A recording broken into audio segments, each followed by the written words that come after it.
안녕하세요. 김원준입니다. 김동연 발언의 비트코인 올 들어 최저 수준. 어제자 조선일보 기사 제목입니다. 김동연 경제부총리가 거래소 폐쇄도 살아있는 옵션이라고 해서 가상화폐 가격이 폭락했다는 내용입니다. 호시절 끝났다. 암호화폐 대폭락. 역시 어제 저녁 포털 메인에 걸렸던 우리 정부 대책이 전 세계 암호화폐 시장에 부정적 신호를 줘서 대폭락했다는 업계 주장을 전하는 기사 제목입니다. 김 부총리 발언이 전 세계 가상화폐 폭락의 원인이란 근거가 뭐죠? 기사에는 근거 제시가 없습니다. 100번 양보해서 김 부총리 발언이 영향을 줬다 합시다. 정부 한마디에 전 세계 가격이 몇 시간 만에 20%가 흔들리면 그 자체가 이미 비정상 아닙니까? 그러니까 이게 대폭락이라고 할 게 아니라 거품이 빠진다고 해야 하는 거 아닌가요? 그리고 실명제 한다고 신규 가입자가 늘지 않았다면 실명제 탓에 신규 구입 안 된다고 보도할 게 아니라 실명제 덕에 투기 광풍이 진정된다고 해야 하는 거 아닙니까?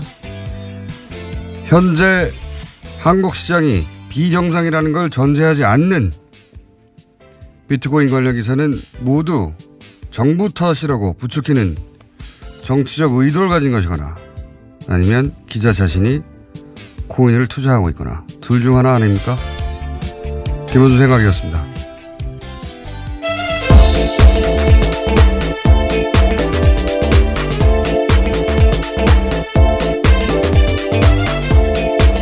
시사인의 김은지입니다. 비트코인 기사는 두 종류가 있어요. 하나는 모든 게 잘못이다. 정부 잘못이다. 몰아가는 기사가 있고, 또 하나는 이 장이 현재 정상은 아니다. 이걸 전제하는 기사가 있어요.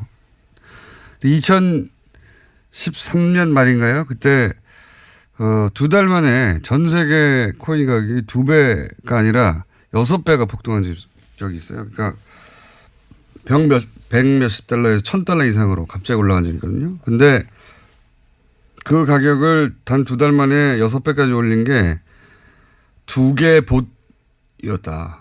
봇이요? 예, 봇이라는 건 그러니까 프로그램이죠. 그러니까 프로그램 2개로 겨우 가격을 6배까지 뛰게 만들었다고 하는 연구 결과가 있어요. 예.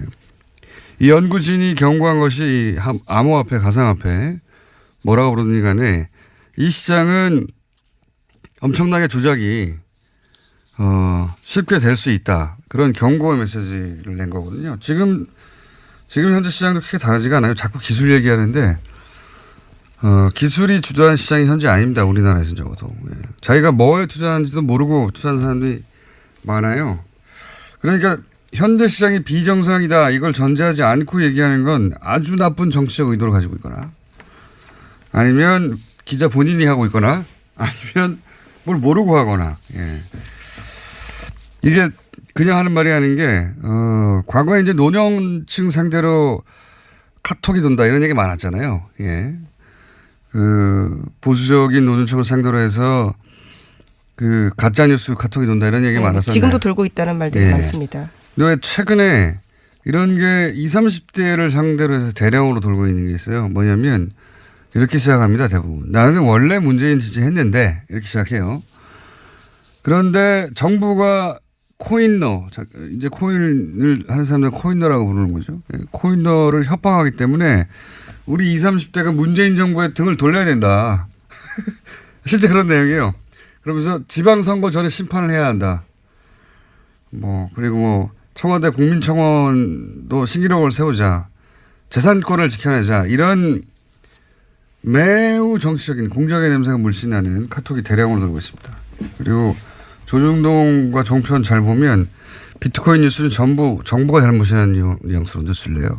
이게 경제 문제가 아니라 경제 문제이기도 하지만 경제 문제를 정치 문제로 만들어서 현재 정부에 타격을 주겠다는 의도가 명백한 그런 댓글 알바도 굉장히 적극적으로 움직이고 있고요. 제가 관찰한 이래로 가장 적극적입니다. 보수 매체도 아주 혈안이 돼 있다. 20, 30대 지지율을 떨어뜨릴 절호의 찬스로 보는 거죠.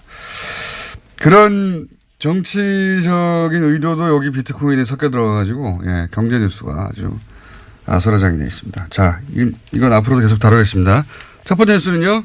네, 김백준 전 청와대 총무기획관과 김진모 전 청와대 민정이 비서관이 구속됐습니다. 두 사람은 잠깐만요. 모두 내용을 전하기 전에 저희 제작진이 준비한 음악이 있습니다. 구속과 관련된 소식인가요? 예. 네.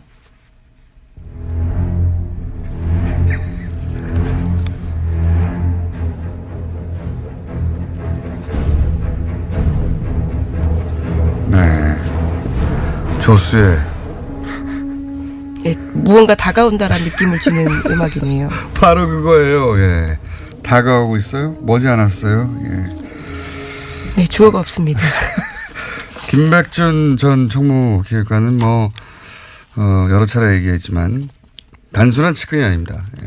지갑을 지킨다고 하는 사람이었죠. 구속이 됐습니다. 네, 이명박 정부 시절에 국가정보원 특수활동비 받았다라는 혐의로 구속영장이 나온 건데요. 각각의 구속영장 발부 사유는 이렇습니다.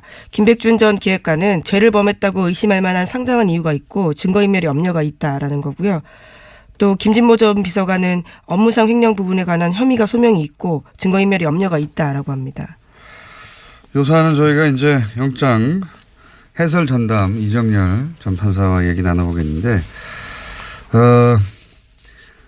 돈을 준 당사자가 줬다고 하고 또 국정원 이제 직원이죠. 예, 그리고 그 국정원의 수장이 또 돈 준 거를 인정했고, 네. 나아가서 그 돈을 준 당사자가 이제 대통령을 독대했다는 거 아닙니까? 예, 독대해서 이렇게 국정원 돈을 갖다 쓰는 건 나중에 문제가 될 수 있다. 걱정이 돼서 얘기한 거죠. 예. 네, 심지어 오늘 아침 동아일보를 보면요. 김진모 전 비서관은 자신이 영장실질심사에서 돈 받았다라는 사실을 일부 시인했다라고 합니다. 받은 사람도 받았다고 하고 일부. 네. 김백준 전 기획관만 부인하고 있습니다. 본인만 부인하고 있죠. 게다가 이제 돈 준 당사자가 대통령 독대했다는 걸 당시 유익 대통령 실장이 또 인정을 했어요. 네, 그렇죠. 만난 사람도 인정했습니다. 국정원 기조실장인데요. 그 자리에서 대통령이 청와대 국정원 돈이 청와대에 전달되면 문제가 있다는 취지로 이야기를 해서 당시 사실들을 알았다라고 진술하고 있습니다. 그럼 얘기 끝난 거군요. 대통령도 알았고 이게 다 끝난 건데 이명박 전 대통령 연구가로서 제가 오랜 세월 연구가로서 이런 의혹에 대해서 이명박 전 대통령의 대응 방식은 그게 어떤 의혹이든 항상 똑같습니다. 무조건 부인이에요. 무조건 부인. 평생 어떤 사안에 대해서도 항상 이렇게 대응했습니다. 근데 이제 어젠가요? 이명박 전 대통령 한 20여 명의 참모진이 모여서 이제 대응회의를 했다. 그리고 나서 그런 얘기가 나왔죠. 이명박 전 대통령과 이 돈을 준 당사자가 만나가지고 독대를 해서 얘기했다는 건 말도 안 된다라고 했더니 바로 그날 오후에 어제 오후에 유익 전 비서실장이 독대했어요 하는 보도가 나오면서 뒤집어졌잖아요. 네, 검찰 조사에서 그렇게 시인했다라고 합니다. 그렇죠. 이게 이제 이 20여 명이 모였지만 참모들도 불안하겠죠. 혹시 자기들까지 올까 봐. 모이긴 모였는데 저는 그 참모진들이 생각하는 만큼 효과적으로 싸우기 힘들 것이다 라고 보는 것이 이명박 전 대통령 일단 무조건 부인하고요. 모든 사안에 대해서. 그리고 참모들에게도 거짓말을 합니다. 대응을 하려면 참모들은 사실관계를 정확하게 알고 있어야 되잖아요. 물어볼 거 아니에요. 독대했냐고. 이명박 전 대통령 아니라고 할 거예요. 했을 거예요. 그러니까 이렇게 대응했죠. 근데 유익 전 실장이 독대했다고 말해버렸잖아요. 이런 식의 대응했는데 그 다음날 뒤집어지거나 바로 부인되는 상황이 앞으로도 계속 반복될 것이다. 네, 그거 이명박 전 대통령의 말만 듣고 대응 전략을 잡아야 소용이 없다. 네, 어제 공식 보도자료 냈습니다. 그래서 있지도 않고 있을 수도 없는 일이라면서 전면 부인했는데요. 허무맹랑한 내용을 검찰이 언론에 흘리고 있다라고 주장하고 있습니다. 검찰이 흘린 게 아니라 유 실장이 이렇게 말했잖아요. 어떻게 해요 이거. 이명박 전 대통령한테 독대했습니까? 안 했어 라고 했겠죠. 바로. 예. 그래서 이런 거 냈는데 바로 뒤집어지는 거죠. 이렇게 앞으로 이런 거 반복될 겁니다. 김관진, 임관빈 석방 때처럼 시스템상에서 막는 방식으로 막을 수 있는 건 이제 한계에 다다랐다. 저는 그렇게 보는 것이 막아야 할 게 너무 많아 이제 동시다발로. 게다가 가장 기본적인 다스 같은 경우에는 민간인 직원들을 막을 방법이 없습니다. 네. 네, 어제도 전해드렸지만 김성우 전 사장이 이제 진실을 말하겠다면서 자수서까지 낸 상황입니다. 그러니까요. 네. 조스 음악을 저희가 튼 이유이기도 합니다. 가까이 다가가고 있다 매우. 자, 특활비가 한동안 이제 뉴스가 될 것 같아요. 네, 구체적인 내용들이 계속해서 나오고 있는데요. 김백준 전 기획관은 국정원에 돈을 요구하면서 시계나 식기 등 청와대 기념품 제작에 필요하다면서 이유를 댔다라고 합니다. 그래서 국정원 전 예산관 2명과도 대질신문을 했다고 하는데요. 하지만 여전히 김 전 기획관은 부인하고 있습니다. 기념품 제작하는데 왜 공작비를 갖다 씁니까? 말도 안 되는 웃기는 짬뽕입니다. 이건 말도 안 되는 소리고. 국정원도 실제 청와대 기념품 제작한다고 돈을 달라고 생각하지 않았을 것이고, 예. 당연히 청와대도 핑계죠. 무슨 기념품 제작이 필요해. 공작비 가져와. 이게 말이 됩니까? 웃긴 소리죠, 이게. 특활비 관련한 뉴스가 앞으로 한동안 계속 나올 것 같습니다. 제가 보기에는. 지금 뭐 쏟아지고 있긴 한데, 그죠? 예, 또 있습니다. 국정원 특수활동비 일부가 달러로 환전이 돼서요. 이명박 전 대통령의 미국 순방 직전에 청와대 쪽에 전달된 정황이 확인됐다고 중앙일보가 보도했습니다. 저는 이 특활비 관련해서는 이게 가장 치명적인 보도의 시작이라고 봅니다. 왜냐하면 생각해 보세요. 미국 순방을 왔어요. 대통령이. 자기 돈으로 밥 먹을 리 있습니까? 그렇죠? 모든 게 공식 행사예요. 백악관에서 밥 주고 돈 달라고 할까요? 아니란 말이죠. 아닌데 왜 굳이 특활비, 국정원 특활비라고 하는 가장 은밀한 이 돈은 딱지가 붙지 않은 돈이어서 절대 들킬 리가 없다고 생각한 이 돈을 갖다 썼겠어요. 그리고 이 중앙일보 보도에 의미심장한 부분이 있습니다. 이명박 대통령이라고 하지 않고 이명박 전 대통령 부부가라고 표현을 했어요. 기사가. 네, 검찰이 현재 그렇게 의심을 하고 있다는 겁니다. 부부가 당시 순방 일정 중에 어떻게 돈을 썼는지 등을 조사한다는 거죠. 여기서 부부가라고 썼지만 이명박 전 대통령은 모든 일정이 공식이고, 그죠? 당연히 이명박 전 대통령 지갑에서 돈이 나갈 일이 없어요, 일이. 저는 이 기사가 의미하는 바가 예를 들어 김용 여사에게 그 일부가 전달된 것으로 혹은 일부라도 사용된 것으로 드러나면 지금까지하고는 전혀 다른 국면으로 이 사안이 전개될 수도 있다라고 생각이 되는 것이 박근혜 전 대통령이 특활비를 가지고 주사 맞고 뭐 자기 집에 보일러 비용 내고 하는 게 도저히 용납될 수 없는 어떤 선을 넘어가는 거잖아요. 만약에 이게 부부 쪽으로 특활비가 흘러갔다는 게 나온다면 국면이 달라질 겁니다. 굉장히. 이 의미 있는 기사라고 봅니다. 방민을 앞두고 특활비 일부가 음악도 나오나요? 특활비 일부가 달러로 환전돼서 건네졌다. 굉장히 이상한 겁니다. 굉장히. 네, 이 기사에 따르면 대통령의 해외 순방 비용은 정식 예산 외에는 보통 청와대 자체 특수활동비로 충당한다고 합니다. 너무 당연한 거 아닙니까? 예, 그런데 국정원 특수활동비가 쓰였다라는 점에서요. 공식 순방을 했는데 왜 영수증 없어도 되는 돈을 갖다가 일부러 갖다가 달러로 환전합니다. 그리고 이게 추정이 아니라 정확히 확인됐다는 보도잖아요. 게다가 여기에 부부가 등장했잖아요. 예. 네, 왜냐하면 김희중 전 대통령실 제1부속실장이 이와 같은 진술을 했다라고 합니다. 이거 아주 의미 있는 기사라고 봅니다. 이거 관련해서 후속 보도가 나올 수도 있을 텐데 나온다면 파장이 지금까지와는 달라질 수 있다. 네. 이정열 전 판사님이 대기 중이기 때문에 하나 정도 더 하고 끝낼까요?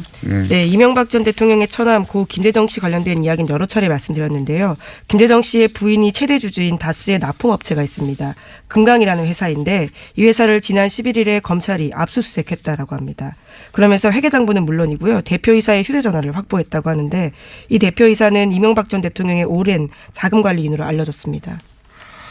이건 저희가 며칠 전에 얘기했었죠. 예. 위장 계열사 얘기하면서 거론했던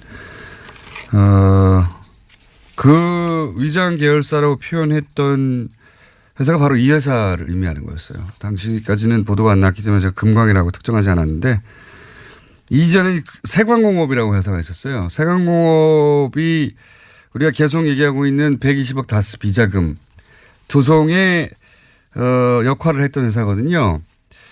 이 회사가 이제 특검 이후에 폐업을 합니다. 그리고 나서 그 역할을 똑같이 하는 똑같은 패턴의 회사를 하나 만든 게 금광이에요. 네, 그 이후에 그러면서 2배가량 급성장했다라고 합니다. 그리고 여기에 일감을 몰아주죠. 일감을 몰아주고 그 세광공업이 그랬듯이 이 금광이 비자금을 만들어내고 세탁하는데 역할을 한 게 아니겠는가 하는 의심이 있는 건데 이제 지금 검찰이 압수수색을 한 거죠. 예. 여기서도 뭐가 크게 나올 수 있습니다. 자. 여기까지 하겠습니다. 시사인의 김은지였습니다. 감사합니다. 네. 바로 이어서 법무법인 동안 이정열 전 부장판사님. 안녕하십니까? 안녕하십니까? 네. 여러 사람이 우려했었는데 그 판사님도 우려하고 결국은 구속이 됐습니다. 일단 왜 구속이 됐는가 잠시 해설해 주시면요. 네. 가장 큰 거는 결국 돈 문제에 법원이 상당히 엄격하게 본다. 그러니까 종전에 문제가 됐었던 영장 기각됐었던 부분들은 다 이제 블랙리스트나 뭐 댓글 이런 관련이었었는데 네. 돈 문제가 걸려들게 되면은 그 부분에 대해서는 법원도 어떻게 더 이상 막아줄 수 없는 그런 상황이 아닌가 싶고요. 그리고 개인적인 말씀 먼저 드리면 어제 제가 좀 영장 발부가 회의적이지 않나 싶은 취지로 말씀을 드렸는데 네. 제가 이 범죄 혐의를 제대로 잘 몰라가지고 네. 그래서 제대로 조사를 못한 것에 대해서 깊이 사과드립니다. 판사님 잘못하셨어요? 네. 네. 자, 두 사람이 이제 근데 판사님 외에도 워낙 네. 그동안 이명박 전 대통령 관련된 영장들이 기각이 되거나 아니면은 뭐 영장이 발부된 것도 나중에 석방되는 그렇죠. 케이스가 있어가지고 네. 이번에 분명한 것 같긴 한데 이제 법리적인 문제가 아니라 혹시 정치적인 이유로 이게 네. 발부가 되지 않을까봐 이제 우려를 많이 했었죠. 많은 분들이. 네, 그렇죠. 예. 네. 일단 그 주의 깊게 봐야 될 부분은 뭐냐면요. 이 지금 김진모 전 민정위 비서관에 대해서 발부된 사유가 가장 좀 눈길이 갑니다. 뭐라고 돼 있냐면 업무상 횡령에 관한 부분에 관해서 범죄 혐의 소명이 있고 증거인멸의 염려가 있다 이렇게 밝혔는데요. 권순호 부장판사가. 예. 근데 이제 이 지금 김진모 전 그 비서관 같은 경우에 받은 혐의가 뇌물 외에도 이제 업무상 횡령이 있었던 거죠. 예. 그러니까 여기서 이제 업무상 횡령이라고 아예 명시를 했어요. 그래서 뇌물 부분은 좀 영장전담들 보기에도 약간 좀 이상하다고 본 거 아닌가 싶긴 한데 뭐 그건 네. 차치하고 그래서 이 업무상 횡령 부분이 가장 중요했다라는 거거든요. 그리고 네. 그다음 김백준 전 기획관 같은 경우에는 이제 오민석 부장판사가 쓰기를 그냥 전체적으로 범죄 혐의를 특정하지 않고 이제 그냥 단지 범죄 혐의가 소명됐다 이렇게만 했는데 이거는 뭐 특별히 뭐 뇌물도 인정했다라는 그런 것으로 보이지는 않고 그동안에 이 오민석 부장판사 해왔던 그 이유 쓰는 스타일을 보면은 권수호 부장판사처럼 그렇게 하나하나씩 짚지는 않고 전체적으로 했었던 걸로 보이고 다만 기각할 때는 주된 혐의에 대해서 뭐 이런 식으로만 썼던 것 같아요. 그래서 이건 스타일의 문제지 뭐 뇌물도 인정된다 이렇게 보이는 것 같지는 않은데 일단은 그래서 김백준 기획관 같은 경우에는 이제 국고 손실 부분이 가장 큰 문제였고 그다음에 김진모 전 비서관 같은 경우에는 업무상 횡령이 가장 큰 문제였다. 이렇게 좀 해석이 되네요. 어떻게 해석하든 간에 어쨌든 돈을 받은 건 확실하고, 그죠? 그렇죠. 예. 네, 그렇죠. 확실하고, 예. 그거는 뭐, 입증이 됐다고 본 거죠. 김백준 전 예. 기획관이 아무리 부인하더라도, 예. 그렇죠. 그거는 어제 뭐 말씀드렸다시피 그 돈을 줬다고 얘기하는 사람의 진술이 얼마나 합리적이고 일관성이 있고 신빙성이 있느냐의 문제이기 때문에 뭐 받았다고 이렇게 혐의를 받는 사람이 부인한다고 해서 될 문제는 아니었거든요.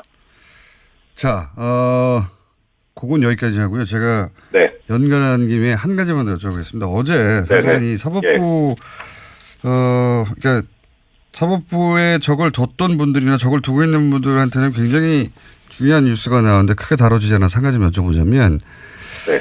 그 양승태 대법관 시절에 블랙리스트 있다고 하는 이야기는 뭐 오랫동안 나왔습니다. 작년부터. 네네. 근데 드디어 확인이 되고 있는 거죠, 지금. 확인이 되고 그렇죠. 있습니다. 그리고 또 게다가 법원 행정처의 비판적인 판사. 법원 행정처의 네. 비판적이라는 건 이제 양승태 대법원장이 비판적이라는 거죠. 그죠? 예. 그렇죠. 똑같죠. 예. 그렇게 비판적인 판사에 대해서 대응 내용을 담고 있는 문건도 또 나왔어요. 네. 그리고 뭐 선거에 개입한 그 단독 판사회 의장 선거에 의장 후보로 나온 사람들에 대한 얘기도 나오고. 그러니까 이게 네. 블랙리스트뿐만 아니라 선거 개입 이렇게 되면 이명박 박근혜 정부가 했던 것과 똑같은 일을 사법부가 했다는 게 되는 거단 말이죠. 그렇죠. 예. 제가 궁금한 건 이겁니다. 거기까지는 언론 보도로 알겠어요. 근데 네. 이렇게 되면 양승태 대법원장 혹은 이런 문서를 작성하는데 관여하거나 지시하거나 한 사람들도 사법 처리 대상이 될 수 있는 겁니까? 전 재판 당연하죠, 그거는. 네. 그렇습니까? 그건 당연한, 예. 그 대법원 판례가 일관되게 얘기하고 있는 것이, 뭐, 양승태 대법원장이야 그렇다 치고, 예. 이제, 그 법원행정처에 근무했던 부역자들 같은 경우에 상관이 위법한 명령을 했다고 해서 거기에 반드시 따라야 될 의무가 있는 것은 아니다라는 게 일관적인 대법원 판례거든요. 예. 그러니까 위에서 시켰다 그래서 뭐 책임을 면할 수 있는 그런 건 아니고요. 그리고 이 그 행동이 지금 공장장님께서 말씀하셨던 그런 일련의 뭐 선거 개입이라든가 블랙리스트 작성이라든가 불이익을 준다든가 하는 것들이 형법상 직권남용죄에 해당이 될 수 있거든요. 예. 직권을 남용해가지고 뭐 권리 행사를 방해한 경우에 이제 5년 이하의 징역, 뭐 10년 이하 자격정지, 1,000만 원 이하 벌금 이렇게 규정이 돼 있는데 더 하나 이제 그러니까 사법 처리 대상은 너무 당연한 거고요. 또 하나 관심이 가는 게 오늘장과 중앙일보 일면에 났다고 얘기가 전해지고 있는데 뭐 판사들이 지금 예년에 비해서 80명 정도 사표를 내겠다고 이제 2배 정도가 더 내겠다고 이렇게 보도가 나온 게 있더라고요. 예. 예, 근데 보면 그 지금 사표를 내겠다고 하는 사람들로 일컬어지는 그 기사에 나와 있는 명단들을 쭉 보니까 거의 하나같이 법원행정처 근무자들인 거예요. 그래서 이게 지금 뭐 중앙일보는 뭐 거기에 대해서 뭐 김명수 체제에 대한 반감이다 이렇게 해석을 했는데 제가 보기에는 이 김명수 체제에 대한 반감보다는 이 사람들이 지금 공장장님 말씀하신 대로 이런 행위를 한 것들이 직권남용죄에 해당할 수 있고 당연히 또 징계사유에 해당하거든요. 예. 이러면은 이 블랙리스트 관련 조사가 정말 본격화되고 수면 위로 완전히 떠오르게 되면 이 사람들도 처벌을 면할 수 없기 때문에 이 경우에는 변호사 등록 거부 사유입니다. 아하. 예, 그러니까 이 사람들로서 빨리 나가야죠. 이제 빨리 나와서 변호사 자격증을 득해야 되는 상황인 겁니까? 말하자면? 그렇죠. 그거라도 시켜야죠. 이제 이 사람. 아. 마지막으로 짧게 하나만 여쭤보자면 그러면 양승태 전 대법원장도 사법처리 대상이 되어 포토라인에 쓸 가능성도 없는 게 아니다 이런 말씀이신 거죠? 수괴인데요. 당연히 써야죠. 수괴까지. 우리 여기까지 하겠습니다. 예. 지금까지 법무법인 동안의 이정열 사무장이었습니다. 이게 얼마 만입니까? 내부자들. 네. 더불어민주당 안민석 의원 안녕하십니까? 네, 기분 째지는 아침입니다. MB 아바타 김백준이가 구속되었습니다. 수도권 내리사선 안민석 의원입니다. 자유한국당의 원내대표 김성태 대표님 나오셨습니다. 안녕하십니까? 예, 안녕하세요. 네. 뉴스공장 애청자 여러분들 새해 복 많이 받으십시오. 좀 진작에 인사드려야 되는데 늦었습니다. 김성태입니다. 지금 한 달 만에 뵀는데요. 네. 저를 딱 붙잡으시더니 안 의원 최순실 재산 그거는 몰수하자. 특별법 그거 내가 꼭 도와줄게. 그렇게 저에게 그렇게 던졌으면 용기를 주셨어요. 뭔가 저분은 또 말 뱉으시면 또 해요. 가끔 약속을 안 지키는 경우는 있지만은. 아니 뭐 최순실에 관한 그 최순실 재산 몰수 특별법은 저는 괜찮은 법이에요. 다만 그게 정치적 의도를 가져버리면은 그 법에 그러니까 특별법 이 범위가 모호해지는 거죠. 그래서 이제 그 범위 설정만 전에부터 안민석 의원이 명확하게 해서 이건 하자 이제 이런 건데 제가 원내대표가 된 마당이니까 민주당 의원들만 특히 율사들 잘 설득하시면은 저는 이 방송 끝나면은 제가 업어드릴게요. 최순실 재산에 대해서 대한민국 국민이 그걸 개인 사적인 특히 국가 권력을 이용해 가지고 편취를 했다 그러면 그거는 바로 잡아. 야, 오늘 김성태 대표님 눈빛이 1년 전에 최순실 국정농단 청문회 위원장 할 때 그 정의로운 눈빛이 번뜩이고요. 지지난주에 또 혼수 상태라고 이렇게 다시 돌아오신 것 같아요. 근데 제가 왜 기분 째지냐고 그러면요. 그 김백준이라는 분이 오늘 구속됐잖아요. 이분은 MB 지난 40년 동안의 MB의 그 분신이에요. 그야말로 안철수 자기가 MB 아바타인 것처럼 이것처럼 한 오해가 적은 됐는데 없죠. 그게 아니라 진짜 MB 아니라고 했죠, 아바타는 본인은. 김백준이고요. 그런데 이분의 나이가 80이 다 되셨어요. 근데 만약에 동갑입니다. 이명박 전 대통령과. 국정원 뇌물이 이제 받아서 지금 구속됐는데요.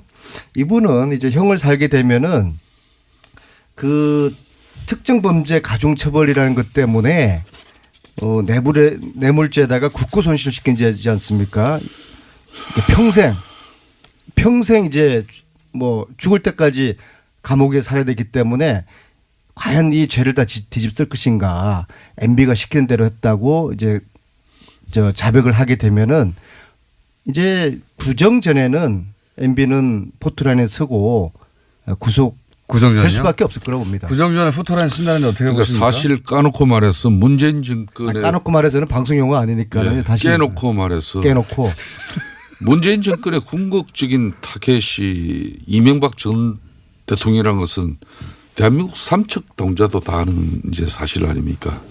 그럼 민주당이 집권한 이후에 최고위원회의, 원내대 대책회의 이런 공개 석상은 거의 이명박 성토장을 방불케 했어요. 이걸 뭐 우리 당에서 이렇게 파악을 해보니까 민주당 지도부가 공개 비판한 횟수마도 이 100차례가 넘어요. 그만큼 노 전 대통령이 당했던 것처럼 MB도 검찰 포토라인에 세우고 말겠다는 그런 심정으로 아예 표적을 삼고 정치보복한다는 거죠. 기획 지금. 수사를 하고 있다는 거죠. 자유한국당의 주장을 항상 이거는 합니다. 사실상 정치 보복의 성격이 아주 짙습니다. 그러니까 국정원 댓글 가지고 MB까지 올라갈 수 있는지 확실치 않으니까 또 다스도 틀고 또 다스로도 명확치 않으니까 다스 명확한데요. 국정원 특수활동비로까지 파고든 게 아니겠냐. 이제 김백준 총무비서관도 이제 구속이 되는 마당이니까 이제 민주당 입장에서는 아까 우리 안민석 의원은 표정을 잘 못 숨겨요. 뭐 밖에서부터 신난 사람이에요. 기분 째집니다. 그런 거 이렇게 공개적인 방송에서 째진다 그러고 그러면 안 되는 거죠. 그거는 김백준 전 총무비서관의 올해 나이가 이제 80이에요. 79입니까 80입니까? 제가 오늘 아침에 가장 품격 있는 용어를 고민하다가 택한 것이 째진다는 표현입니다. 예. 더 이상 품격 있는 용어를 택할 수가 없습니다. 근데 김성태 의원님이나 자유한국당에서 자꾸 정치보복이라는 프레임을 만들어서 스스로 덫에 걸리는데요.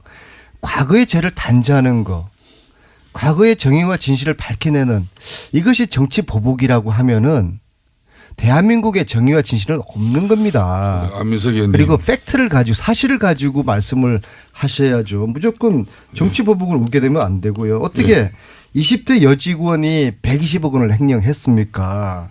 그리고 김성우 전 다스 사장이 다스는 MB가 지시해서 설립했다라고 검찰에 자술서를 제출하지 않았습니까?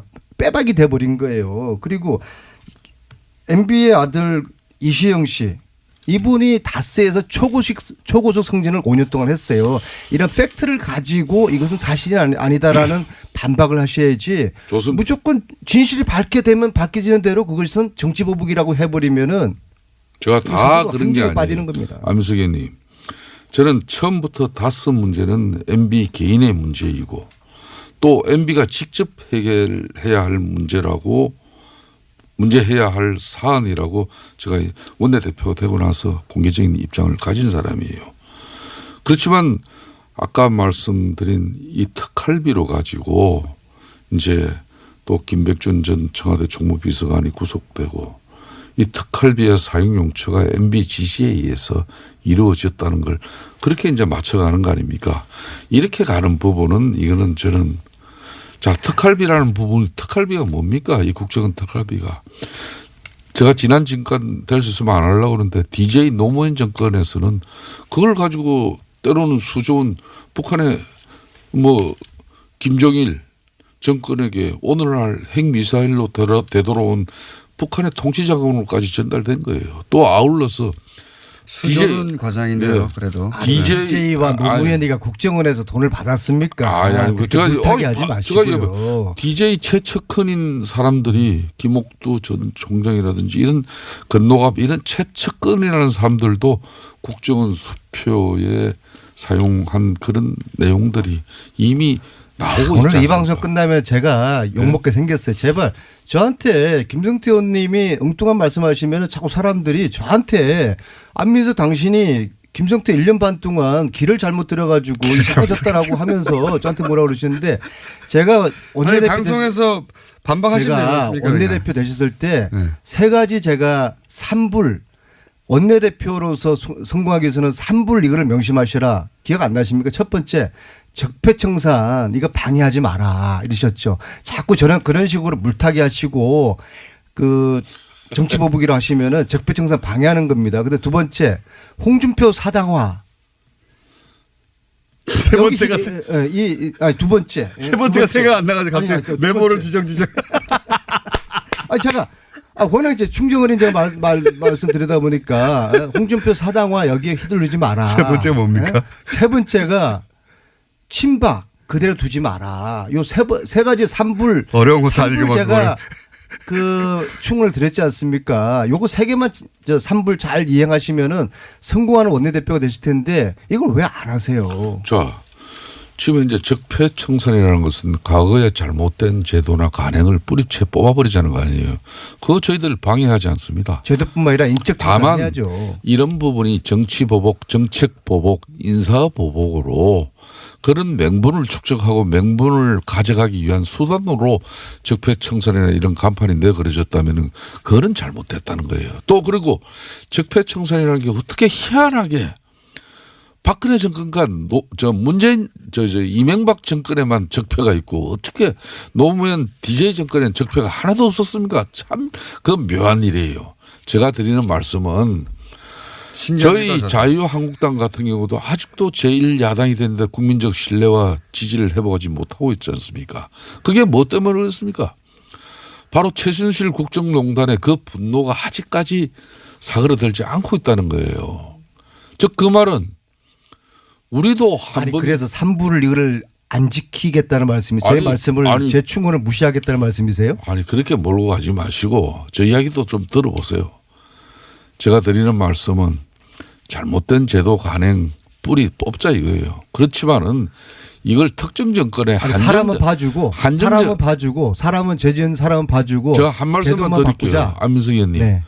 그러면은 건양숙 여사 일가의 그저 부정비리 의혹 640만 불. 이 수사는 왜 안 합니까? 참 시뜨거운 저 말씀들 하시는데 말이에요. 그러니까 제가 하는 이야기는 나올 때가 됐다는 문자가 좀 전에 5분 전에 왔어요. 형평성을 좀 갖추라는 이야기고 저희들 봐요. 저희들 뭐 이 보수정당 자유한국당 다 힘들다가 어렵지만은 최순실 국정농단 분노 국민 분노 수용했잖아요. 잘못한 거. 그러니까 박근혜 대통령 탄핵까지 당한 거 아닙니까? 그렇듯이 과거에 잘못된 그런 관행이나 뿌리를 뽑는 데 있어서는 절대 그럼 MB는 봐줘요? 아예 봐주지 말라니까요. 그래요. 이게 과거에 잘못된 아니라. 거 있으면은 네. 그러면 그 일을 같이 하자고요. DJ 노무현 정권 때도 우리 잘못된 정당과 것도 상관없이 안민석 이런 거 김정태는 있다. 네. 이런 것도 잘못됐지만은 MB는 지금 살아있는 사람이니까 어쩔 수 없다. 이 사람은 처벌받아야 이게 맞는 거지. 과거의 거는 하나도 손대지 않고 그냥 MB 살아있으니까 박근혜는 깜빵 가 있고 이제 MB는 살아있는 유일한 사람이니까 이 사람 처벌한다 이건데 과거에도 이러이러한 잘못이 있었는데 MB 박근혜 때도 이런 게 있었다. 그러니까 처벌받아야 된다. 이렇게 가면 국민들이 이해가 빠르지 않겠어요? MB가 그 다스를 그리고 만들려고 지시했다. 김성우 전 사장의 그런 진술에 대해 가지고는 이게 깜짝 놀랄 만한 일 아닙니까? 좋아요. 수용합니다. 안민석 의원님. 그러니까 이제는 대한민국 역사 이전에 원내대표께서 MB 스스로가 이제 진실을 밝혀라. 그리고 떳떳하게 수사 받아라. 그렇게 하시는 것이 이건 여야의 문제가 아니고 진보 보수의 문제가 아니라 과거 진실을 밝히는 문제잖아요. 어떻게 대통령이 나라 지키려고 국민들의 세금 낸 국정원으로부터 그 뇌물을 받아요. 그러니까 안민석 의원님. 경악할 노릇이죠. 대한민국 이전에 또 대한민국의 역사는 2조 500년이 있었습니다. 2조 500년이 그 어렵고 위기 때마다 왜 문제가 발생했습니까? 4초 논란이었습니다. 이 4초 논란을 국문이 분열되고 예? 신하들 간의 싸움이 일어나고 결국은 임진왜란 병자호란을 맞이한 거 아닙니까? 그렇듯이 지난 일을 가지고 이렇게 국민대 통합에 지난 아니 김성태 의원님이 뇌물을 4억을 받았다고 보세요.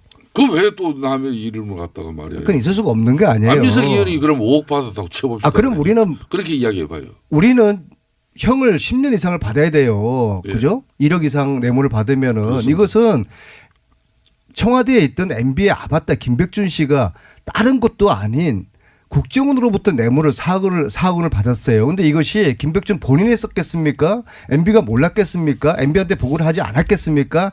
MB랑 다 알고 있었던 거예요. 그러면 당연히 이거는 MB가 이제 진실을 말하고 MB가 수사를 받고 유해인 건도 한번 알겠습니다. 이 얘기는 져야죠. 충분히 지금 10몇 분 동안 했으니까 유해인 건도 한번 정리하고 가셔야죠. 예, 유해인 건은 예. 결론만 말씀드리면은 예. 국가 신뢰와 또 애교 문제, 결론 마지막은 이제 국익적인 문제로 연결될 수밖에 없는 사안이기 때문에 저는 이 문재인 정권 특히 임종석 실장을 비롯한 청와대 참모진들이 국내적으로는 그래도 대한민국 국민들이 때로는 이해하고 때로는 역사와 문화 이가 함께 왔기 때문에 우리들 문제로서 다 치부될 수가 있습니다. 그렇지만 국제사회에서는 한번 신뢰를 저버리는 그런 행위를 하면은 중동 국가들 전체가 중동 외교에 큰 위기를 맞이할 정도로 대한민국이 힘들어질 수 있는 거예요. 그렇기 때문에 앞으로 저는 정말 문재인 정부와 임종석 실장 특히 이런 애교 문제가 야기될 수 있는 그런 사안에 대해서는 정말 신중에 신중을 기해 줬으면 하는 그런 바람. 이건 유엔에 그대로 넘어가고요. 제가 뭐 유엔이 더 이야기해 보세요. 왜 넘어갑니까? 한희성 제가 질문을 한 가지 꼭 할 게 있습니다. 예, 해보십시오. 왜 넘어가십니까? 한마디는 하고 가셔야죠. 자유한국당이 예. 아무리 철새 도래지라 할지라도 남경필 지사는 지난 1년 동안에 얼마나 자유한국당에 대해서 침을 뱉었고 홍준표 대표하고 각을 세웠는데 아무리 철새 도래지로 각광받는다 할지라도 어떻게 남경필 같은 분을 이렇게 또 철새로 받아들입니까? 그 이야기 이전에 그 답변 제가 해드릴 건데 유해 이야기 했었으니까 네. 임종석 실장이 제1야당 원내대표실을 찾은 것은 정말 이게 참 오랜만에 있은 일입니다. 봐주신 거예요? 그러니까 아니, 정부를? 결론은 자유한국당에서 그래 그렇게 찾아주니까 이 정도로 해줄게 하고 봐주신 거예요? 저는 임종석 실장을 봐주고 안 봐주고 할 문제가 아니에요. 네. 아까도 말씀드린 지금 이 시간에도 하면 할수록 더 손해가 되니까 더 이상 안 하신 거 아닙니까? 대한민국을 위해서 많이 해외 건설 현장이든 수주 현장에서 비즈니스를 벌리고 있는 그 많은 국가의 일꾼들이 정부가 애교 한번 잘못해 가지고 그 많은 기업들이 어려움을 겪은 것 이 팩트예요. 사실입니다. 그러니까 임종석 실장이 저하고 이야기했어도 자기가 12월 9일 날 작년 유해의 왕세자를 만나기 전과 만난 이후의 상황은 현재 진출해 있는 모기업으로부터 확인까지 해봐라. 그럴 정도로 힘들었던 상황입니다. 이제는 이걸 수습해 나가는 과정이에요. 그래서 문재인 정부가 이걸 수습해 나가는데 너들 잘못해놓고 지금 이제 그렇게 수습하고 그게 군사협력 안보 문제 그게 하나였냐. 제가 더 이상 진행시키지 않는 그렇죠. 부분. 저 말씀 속에 봐주시는 거 아닙니까? 그러니까 제가 이제 김성태 의원님 속을 안민석 제가 의원 같으면 국익 생각 안 했을 겁니다. 끝까지 갔습니다. 아, 국익을 생각해가지고 정보를 제가 봐주신. 김성태 의원님 속을 제가 한 봐주신 거라고, 골백 번을 지금. 왔다 갔다 한 사람인데요. 네. 이 UAE 문제를 김성태 의원님은 이거 빨리 빠져나오고 싶어 하시는 거예요. 지금도 계속 수습이라든지 뭐 여기까지만 하자 이렇게 표현 쓰시잖아요. 국익이 그래서 아니라, 예. 제가 이건 봐드릴게요. UAE 문제는 이렇게 넘어가고요. 자, 남경필 왜 그 봐주려고요? 지사를 다시 철새 도래지로 받아들인 거에 대해서 아니, 한번 왜 설명 봐주려고 한번 하는 내가 거예요? 이야기해 드릴게요. 예. 안민석 의원도 네. 이번 UAE 특사 의혹은 우리는 대한민국 국민들과 이 정부가 두 가지의 큰 교훈을 가졌습니다. 국내 탈원전 정책이 해외에서는 어떻게 돌아가는지 그걸 분명히 느꼈을 것이고요. 두 번째는 국가 간 신뢰를 위해서는 이 정부 간의 연속성이 얼마나 중요하다는 걸 그걸 임 실장과 내가 1시간 반 넘게 둘이서 회동한 이후에 바로 이 합의 내용을 발표했다는 사실. 아, 그러니까 서로 자, 피차간에 이건 폭탄이다 그렇게 인식을 자, 하는 거 요 아닙니까? 정도 하고요. 네. 좋아요. 왜요? 남경필 왜 피차 폭탄이죠? 지사. 요건 저 다음에 나오면은 이야기를 마무리 짓죠. 다음은 이미 앞으로 한 달 있다가 나올 텐데. 예. 남경필 지사 문제 말씀. 왜 폭탄이죠? 아니 홍준표 대표가 이거를 수용했어요? 예. 이거는 자유한국당이 불리하니까 관둔 거 아닙니까? 그냥 유리했으면 계속 했겠죠. 그렇지 않습니까? 그러니까 뭐 우리 아, 김어준 오늘 오랜만에 김성태 대표님 나오셨는데 좀 봐주고 아니, 넘어가자고요. 왜 봐줘요? 아니 김어준 공장장 예.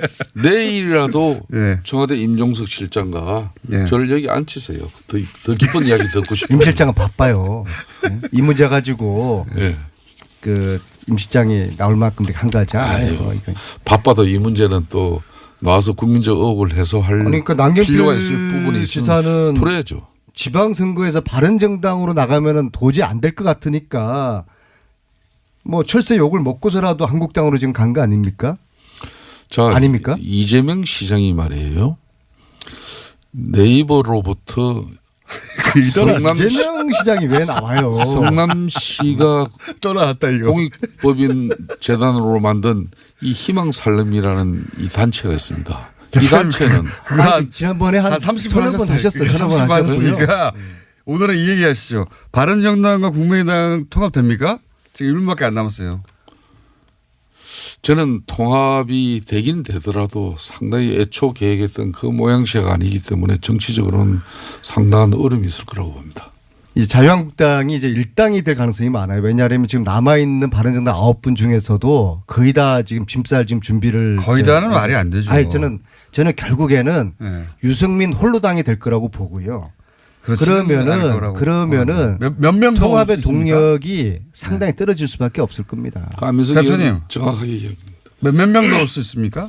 바른 지금- 자유한국당 입장에서 보자면 몇 명 아니 더 뭐 저희 당이 사람 빼오는 정당입니까? 많이 빼왔잖아요. 자발적인 입장으로 이렇게 오시는 분들 이렇게 저희들이 거부하지 않는다. 왜냐면 그러니까 몇 분 정도 자발적으로 더 올 것 같습니까? 보시기에 그거는 저는 모릅니다. 1년 전에 1월 14일 한 명 이상인가요? 그건 제가 알 수가 없어요. 아니요. 그 아실 것 같은데. 작년에 1월 24일 날 네. 바른정당이 창당했을 때 제가 이렇게 하겠습니다. 저거는 위장이혼이다. 네. 제가 그렇게 딱 맞췄잖아요. 그래서 결국에는 이 상황은 유승민 홀로당으로 끝나고 자유한국당은 과거에 새누리당하고 거의 99%그 모습 그 체제를 갖추게 될 겁니다. 그게 그렇게 배가 아프고 또 잘못된 일입니까? 저는 자유한국당은 몰라도 네. 김성태 원내대표님께서는 잘 됐으면 좋겠어요. 원내대표님이 요즘 잘못되면은 사람들이 왜 저한테 욕을 하는지 모르겠어요. 안민석 김성태 의원이었습니다. 노르가즘 정의당 노회찬 원내대표 나오셨습니다. 안녕하십니까? 네, 안녕하십니까? 네, 최고의 인기 코너. 그런데 원내대표님을 옆에 두고 저희가 다른 분과 전화 연결 잠깐 해야 되겠어요. 아, 괜찮습니다. 누군가요? 코너인 코너. 예. 같은 당이어서 예. 별도로 뽑지 않고 코너인 코너로 만들었습니다.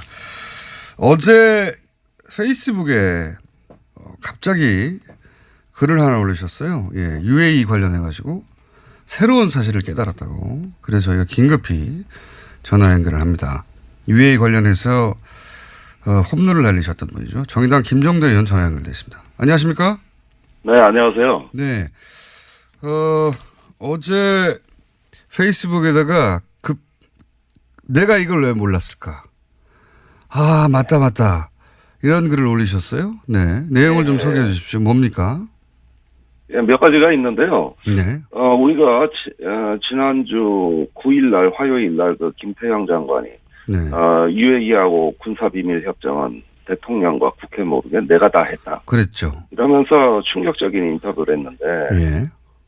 여기에 너무 놀란 나머지 이면을 생각 못했습니다. 네. 어제 깨달으셨군요. 예, 어제 깨달아 일주일 걸렸어요. 김태형 장관이 내가 다 했다고 한 건 가서명이고. 가서명. 그 협정이 발효되는 본서명은 정부 조직법상 외교부 장관이 반드시 하게 돼 있습니다. 어허. 그러니까 김태형 장관이 자기가 했다는 거는 본서명을 하기 위한 예비 과정을 이야기하는 것인데 이걸 우리가 깨닫질 못했습니다. 이후에 그 본서명, 그 UAE하고 군사비밀협정 본서명은 외교부 장관이 서명을 했고요. 이것은 김태형 장관이 서명한 그 다음 달 2009년 12월에 MB가 배석한 가운데 UAE 가서 유명한 장관이 체결하는 별도 과정이 있습니다. 그러니까 이명박 대통령이 직접 개입했다는 것은 이 대목에서 드러난다. 예, 김태형 전 장관 단계는 아니랄지라도. 김태형 전 장관이 본인이 몰래 했다는 것은 설사 본인이 주체가 돼서 했다 하더라도 그건 가서명에 불과하고 본서명은 외교부 장관이 하게 돼 있고 그랬다는 것은 이명박 전 대통령이 보고가 되었고 이명박 전 대통령이 알고 있는 상태에서 했을 수밖에 없다 이런 말씀이신 거죠? 예, 그렇습니다. 예, 간단한 사실이었는데 네. 김 장관의 인터뷰에 현혹된 나머지 그 사실을 뒤늦게 깨달았고요. 첫 번째는 그러고. 그다음에 협정 내용도 예. 자동 개입 조항이 들어가 있다는 걸 김태형 장관이 시인하지 않았습니까? 예. 네, 그냥 추상적인 자동 개입 조항인 줄 알았는데 그게 아니고 예. 한 UAE 연합 그 군사 지휘 체계도 구성하고 어허. 공동 작전 계획도 수립하고 어허. 유사시에 우리 군의 그 UAE 투입을 위한 증원부대 편성이라든가 거의 한미동맹 수준의 버금가는 이러한 내용으로 구체화된 내용이 이 협정에 담겨 있다는 거. 이런 것들을 봤을 때 최근에 그 협정을 이행하는 과정에서 송영무 국방장관은 이건 뭐 도저히 이행이 불가능하다고 판단했던 구체화된 내용이 더 들어있다는 것. 그러니까 단순히 자동 개입 수준이 아니라 대단히 구체적인 내용이다 이게. 예, 한미동맹 하면서 배운 거는 UAE 가서 다 써먹으려고 했던 것 같아요. 어허. 그렇군요. 내용이 더 심각하다. 그리고 그 외에도 또 있어요. 이런 지적도 하셨어요.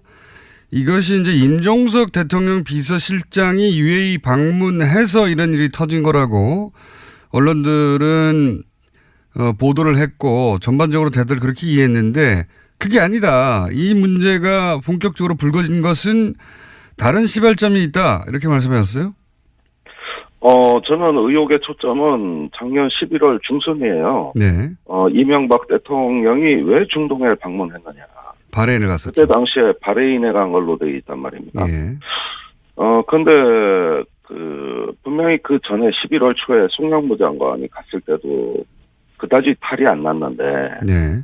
이명박 대통령이 중순에 갔다 오고 논란이 격화되면서 무언가 비상사태가 발생이 됐다. 이건 현지에서 감지가 된 겁니다.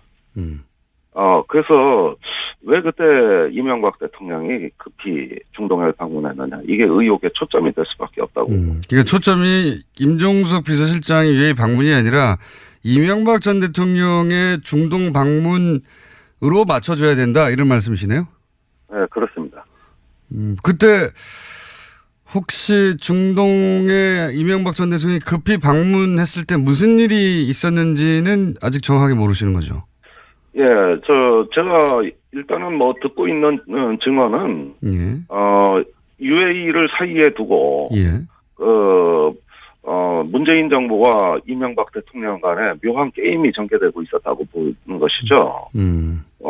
분명히 우리는 과거 정부의 어떤 잘못된 협정을 수정하려고 시도했던 것이고, 예. 이명박 대통령은 그러면 이게 원전으로 불똥이 튀고 자기의 자원외교 업적이 훼손되고 위신이 추락할 수 있다는 가능성을 염두에 뒀던 것이고, 그러다 보니까 문재인 정부와 이명박 대통령이 다 중동으로 달려가는 이런 어떤 이상한 일이 벌어졌다는 것이고요. 그래서 작년 11월 상황에 대해서 면밀한 검토가 필요합니다. 이명박 전 대통령이 중동에 가서 단순히 강연만 하고 온 게 아니고 그 강연이 급히 잡힌 것은 사실은 강연을 명분으로 해서 가서 뭔가 하고 왔다. 근데 그게 뭔가 좀 이상하다. 뭔가 좀 이상하다. 그걸 밝혀야 하는 거다 지금 이런 말씀이시네. 예. 이런 말씀이시고. 그리고 또 마지막으로 얘기한 것이 그 UA 원전의 경제 효과도 언급을 하셨어요. 이 대목은 어떤 이야기입니까? 예, 제가 다시 확인해 본 결과 400억 달러 원전 수주라는 이명박 대통령 측의 그 말은 사실과 맞지 않는다. 원전 수주가 아니라 투자라는 것이죠. 실제 그 금액은 400억 달러가 아니라 180억 달러고 그 중에서 100억 달러가 한국 부담이에요. 나중에 원전을 이렇게 투자해서 지면 전기료라든가 그 운영 수익으로 우리가 원금을 회수하는 것이기 때문에 이건 원전 수주가 아니라 원전 투자라고 봐야 됩니다. 투자권을 따낸 것이다. 그래서 알겠습니다. 400억 달러 원전 수주 이건 탑도 없는 얘기고 과장된 수치라는 것입니다. 알겠습니다. 여기까지 하고요. 우선 그 문제 제기를 하셨으니까 이명박 전 대통령이 중동에 왜 갔는지 한번 파악해 보신 후에 다시 한번 좀 구체적인 게 나오면 연결 다시 하겠습니다. 오늘 말씀 감사합니다. 예, 감사합니다. 예. 김종대 의원이 급히 페이스북을 쓰셔서 포커스는 이명박 전 대통령의 중동 방문에 맞춰야 된다 이렇게 말씀하셔서 저희가 연결을. 근데 또 따로 하려고 보니까 정의당 대표와 의원이 연속으로 있어가지고 코너인 코너로 저희가 해드렸습니다. 이 문제는 의미 있는 지적인 것 같아요, 굉장히. 그죠? 예, 저희들 다 파악을 하고 있고. 아, 그래요? 예. 아니, 지금 일부 언론에는 지난번에 원내대표들 만난 걸로 인해서 다 덮어졌다 이렇게 얘기하는데 전혀 사실이 아니고요. 명확하게 해야 될 것은 김승태 의원 등 그 자유한국당에서 엉뚱하게 제기한 문제들이 더 이상 계속 제기하기 힘들게 되니까 자유한국당이 꼬리를 내렸다. 이렇게 봐야 되고 이 사안에 대한 어떤 진실과 또 과정에 문제가 있었다면 문제가 해결되는 것은 지금 진행 중이에요. 현재는 ING다 이것은. 진행 중 때문에 좀 지켜보면서 대응할 생각입니다. 청와대 교수는 이 정도에서 예를 들어 UAE라고 하는 상대국이 있으니까 무마했으면 하는지 모르겠지만 정의당 입장에서는 그 과정에서 문제가 있다면 밝혀져야 한다. 이제까지 공직자들 중에서 제일 실체적 진실에 가깝게 솔직하게 그리고 단호하게 얘기한 사람은 문재인 대통령이에요. 지난 신년 기자회견 때 문제가 있었다는 것과 그리고 저쪽에서 상대국에서 그 공개하지 않기를 원한다는 것과 그걸 존중해야 되니까. 그리고 또 하나는 뭔가 그럼에도 불구하고 잘못된 문제는 수정 보완하겠다라고 얘기를 했고 미래에는 밝혀질 것이라고 얘기를 했습니다. 언젠가는 밝혀질. 그래서 수정 보완이 진행 중인 걸로 저희들은 알고 있고 예의주시하고 있다. 이명박 전 대통령은 왜 갔다고 보십니까? 그것도 저는 곧 드러나리라고 봅니다. 뭔가 좀 아시는 게 있는 표정이신데. 결국엔 천하의 비밀은 없다. 다수와 관련해서도 그렇듯이 다 드러나게 돼 있습니다. 초기에 제가 이것은 뭔가 이간질이 일어난 것 같다고 제가 표현한 적이 있는데 당대 최고의 촉입니다. 그러지 않고선 이런 일이 벌어질 수 없다. 이명박 전 대통령이 중동에 간 것은 강연이 아니라 가서 뭔가 이간질을 한 것 같다. 이렇게 표현한 적이 있는데 내용이 좀 나올 건가 봅니다. 정의당에 의해서. 자, 기대해 보고요. 어제 그 판사 블랙리스트가 나왔어요. 게다가 양승태 대법원장을 비판하는 사람의 어떤 그 출마 선거를 어떻게 대응할 것인가 하는 문건도 나오고 선거 개입이죠. 그러니까 이명박 박근혜 정부 시절에 있었던 블랙리스트와 선거 개입을 고스란히 닮은 일이 사법부 내에서 일어났어요. 이게 서울중앙지법의 단독 판사회의라는 이 기구가 있고요. 단독 판사들의 회의체입니다. 여기 의장을 선거를 하게 돼 있는데 그동안은 쭉 이제 단독 후보가 나와서 그냥 선출이 됐어요. 근데 2014년부터는 경선을 하기 시작했는데 2016년 경선 때 이 사고가 터진 겁니다. 이때 어떤 분이 유력한 후보로 이렇게 경선에 출마를 했는데 결국 이분이 나중에 당선은 됐습니다. 예. 당선은 됐는데 굉장히 지지를 많이 받는 후보였는데 문제는 지금 이제 드러난 이 비밀 문건에 네. 이 선거 때 이 유력한 후보를 갖다가 꺾기 위해 가지고 법원 행정처에서 법원 행정처장 등 법원 행정차장 등 고위 관계자들이 대항마를 세워서 그러니까 이제 자기 측 후보를 법원 행정처 측 후보를 갖다가 내세워 가지고 꺾으려고 했던 모의를 했던 문건이 드러난 거예요. 그게 왜 안 없애고 거기 남겨놨을까? 그러니까 이게 자기들은 지웠는데 이제 이걸 다시 읽어낸 거죠. 포렌식으로 찾아낸 거군요. 포렌식으로 해서 읽어낸 건데 이게 이때 그 문제가 됐던 건 왜 그러면 이 사람을 꺾으려고 했는가. 바로 이 사람이 박상옥 대법관 후보 인사청문회 무렵에 저 대법관은 1987년 박종철 사건 때 그 고문치사를 갖다가 은폐했던 그 장본인인데 은폐하고 왜곡했던 그 검사 시절에 장본인인데 저런 사람이 대한민국의 대법관이 됐으면 되느냐라는 의견을 현직 판사로서 소신 있게 올려서 주목받았던 사람이에요. 이 사람을 안 되게 만들려고 했던 거예요. 그러니까 이게 꼭 이런 겁니다. 노조 위원장 선거를 하는데 위원장 후보가 깐깐하니까 회사 측 후보를 내세워 가지고 꺾으려고 했던 부당노동 행위죠.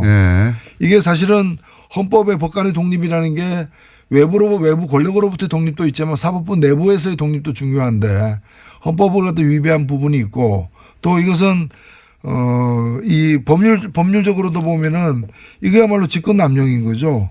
그렇죠. 대법원장 그 법원 행정처라는 게 이제 대법원장의 오른팔들이 있는 자리니까요. 그러니까 대법원장을 비판했기 때문에 그리고 또 현직 대법원장이 보기에 정치적 성향이 자기가 안 맞기 때문에 못 되게 만들려고 하는 거 아닙니까? 안 되게 만들려고. 그리고 그걸 그렇죠. 실제로 실행에 옮긴 거죠. 후보를 세웠으니까. 그 근거가 드러난 겁니다. 게다가 블랙리스트도 만들고. 이거는 당시 이명박 박근혜 정부가 했던 일을 사법부 내에서 거의 본질적으로 똑같은 일을 한 거예요. 똑같은. 그래서 이것은 이대로 덮고 넘어갈 수 없는 문제다. 맞습니다. 이건 수사 대상이 돼야 된다고 봅니다. 그러면 이게 사상 최초로 전직 대법원장이 그죠?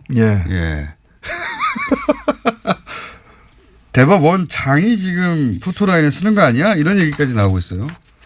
어떻게 보십니까? 조심조심. 참 유구무원입니다. 입이 있어도 말하기가 두려운 할 말을 잃게 만드는 참담한 상황입니다. 그러니까 그런 상황을 전혀 이럴 땐 이런 표현을 쓰죠. 전혀 배제할 수 없다. 이게 상상하기 힘든 일인데.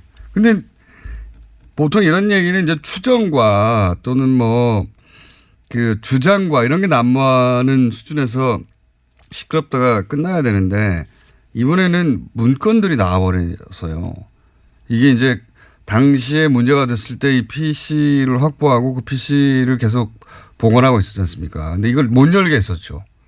그러니까 그 판사들의 어떤 자유로운 그런 이제 이 의결 과정에 그 법원의 사법부 최고 권력이 개입을 한 거예요. 그러니까요. 이제까지 이걸 태블릿 PC가 이제 업무용 PC를 갖다 열지 못하게 했잖아요. 그때 이유가 뭔가 개인정보가 들어가 있다 그랬거든요. 양승태 대법원장 시절에 못 열게 했죠.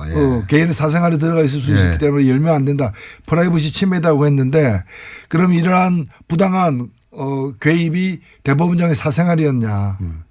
요거를 막으려고 했던 거죠, 사실. 그렇죠. 이게 문서가 드러날까 봐. 근데 드러나 버렸네요. 이거는 정치권이 뭐 국정원이나 혹은 뭐 공무원사에 개입한 거는 차원이 다른 거라 그런 불법 행위를 판단하고 또 죄를 묻고 하는 사법부가 스스로 이런 일을 했기 때문에 훨씬 더 충격이 큰 거죠. 판사 사회 내부에서 그냥 넘어갈 수 있겠는가. 법의 최후의 보루인데 거기서 이렇게 했으니까요. 이거 그냥 넘어갈 수 없을 것 같은데요. 그렇습니다. 보건소가 전염병에 감염된 거죠. 보건소가 전염병에 감염된 거죠. 그럴 때는 보건소 가면 안 됩니다. 보건소가 전염병 감염된 게 아니라 보건소에서 전염병을 막 만들어내고 있었던 겁니다. 예. 그냥. 그러니까 보건소가 움직이면 그게 퍼지게 되는 거죠.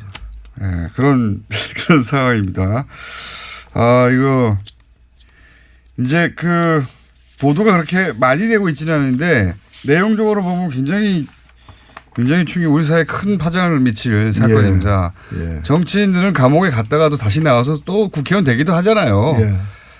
사면 복권 내고 다시 뭐 그런데 이건 그거하고는 다르거든요. 정치권에서는 비일비재하던 일이었지만 사법부에서 이러는 거는 전례가 없기 때문에 그래서 말을 조심하시는 거죠 지금. 그래서 놀라운 거죠. 이게 흐르는 물에는 2급수도 있고 3급수도 있을 수 있지만은 돈 주고 파는 그 고급 생수가 2급수나 3급수였다면 그 말이 안 되는 거잖아요.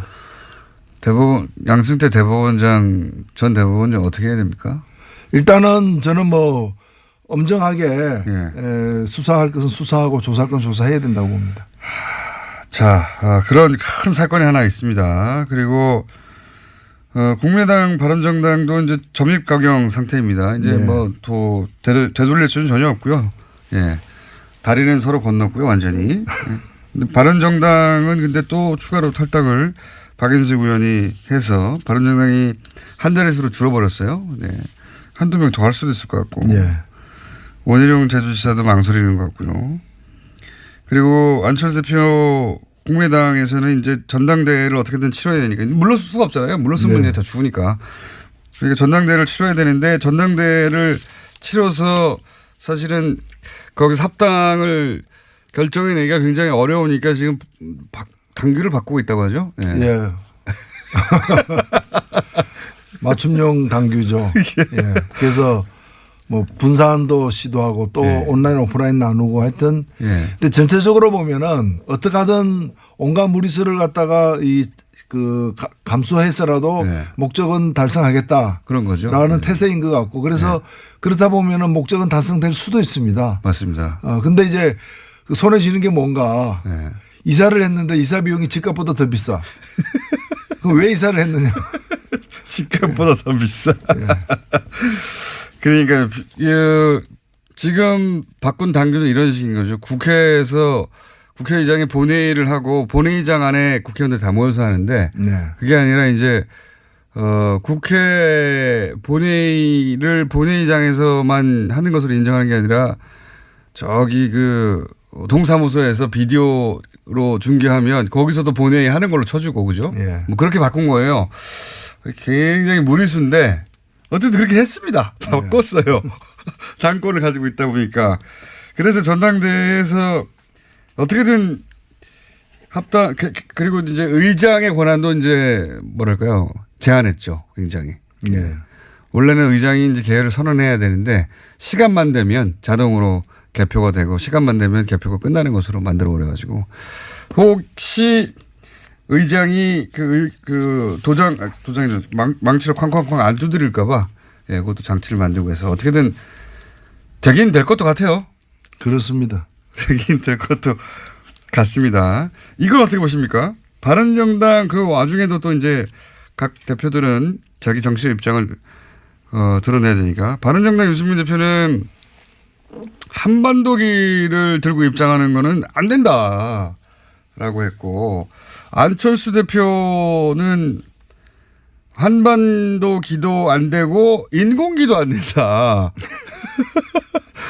이게 그러면 안철수 대표 이야기대로 하면 북한 선수단은 태극기를 들어야 돼요.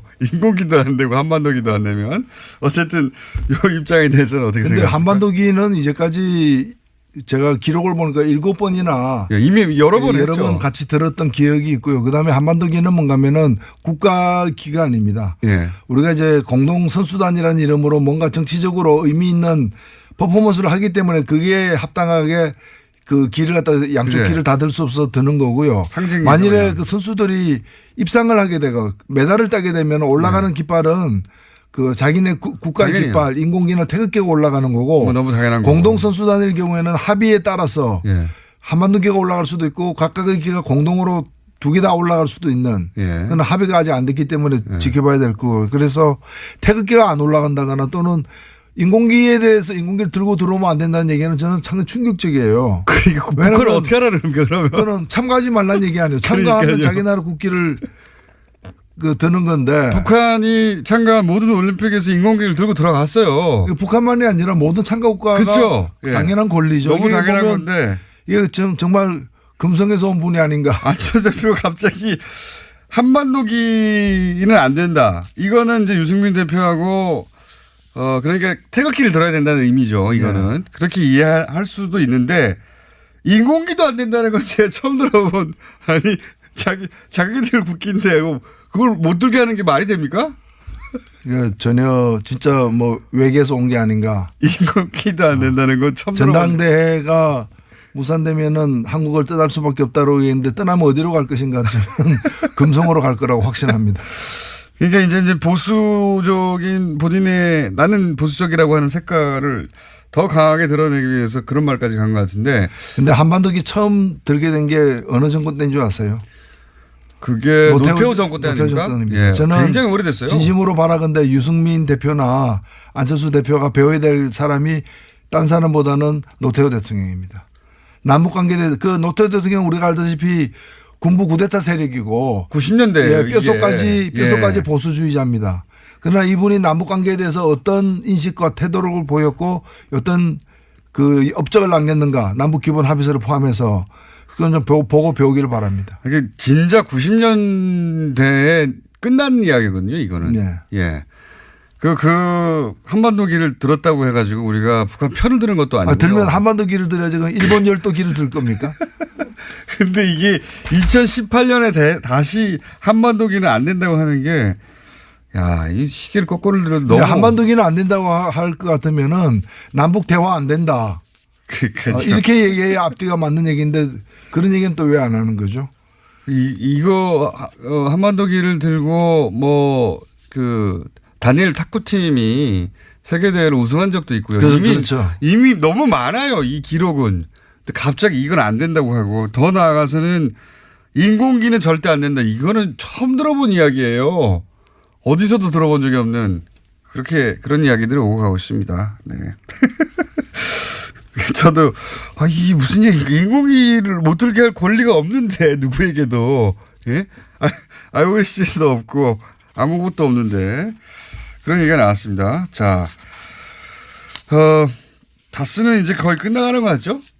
분위기가 그죠? 네, 마지막까지 계속해서 양파 껍질 벗기듯이 변명을 하면서 어떤 정황이 나와도 그래서 그거 하긴 내가 했다. 네. 이제 주인 설립 과정을 주도한 것에서 우리 형님 소유의 회사인데 회사를 설립하는 데서 나만큼 하는 사람이 우리 집안에 없으니까 내가 다 해준 거다. 뭐 이런 식으로 지금 변명을 그렇죠. 하고 있는 것 같아요. 네. 그렇게 해서 될 일이 아닌데. 될 일이 아니죠. 될 일이 아닌데 네.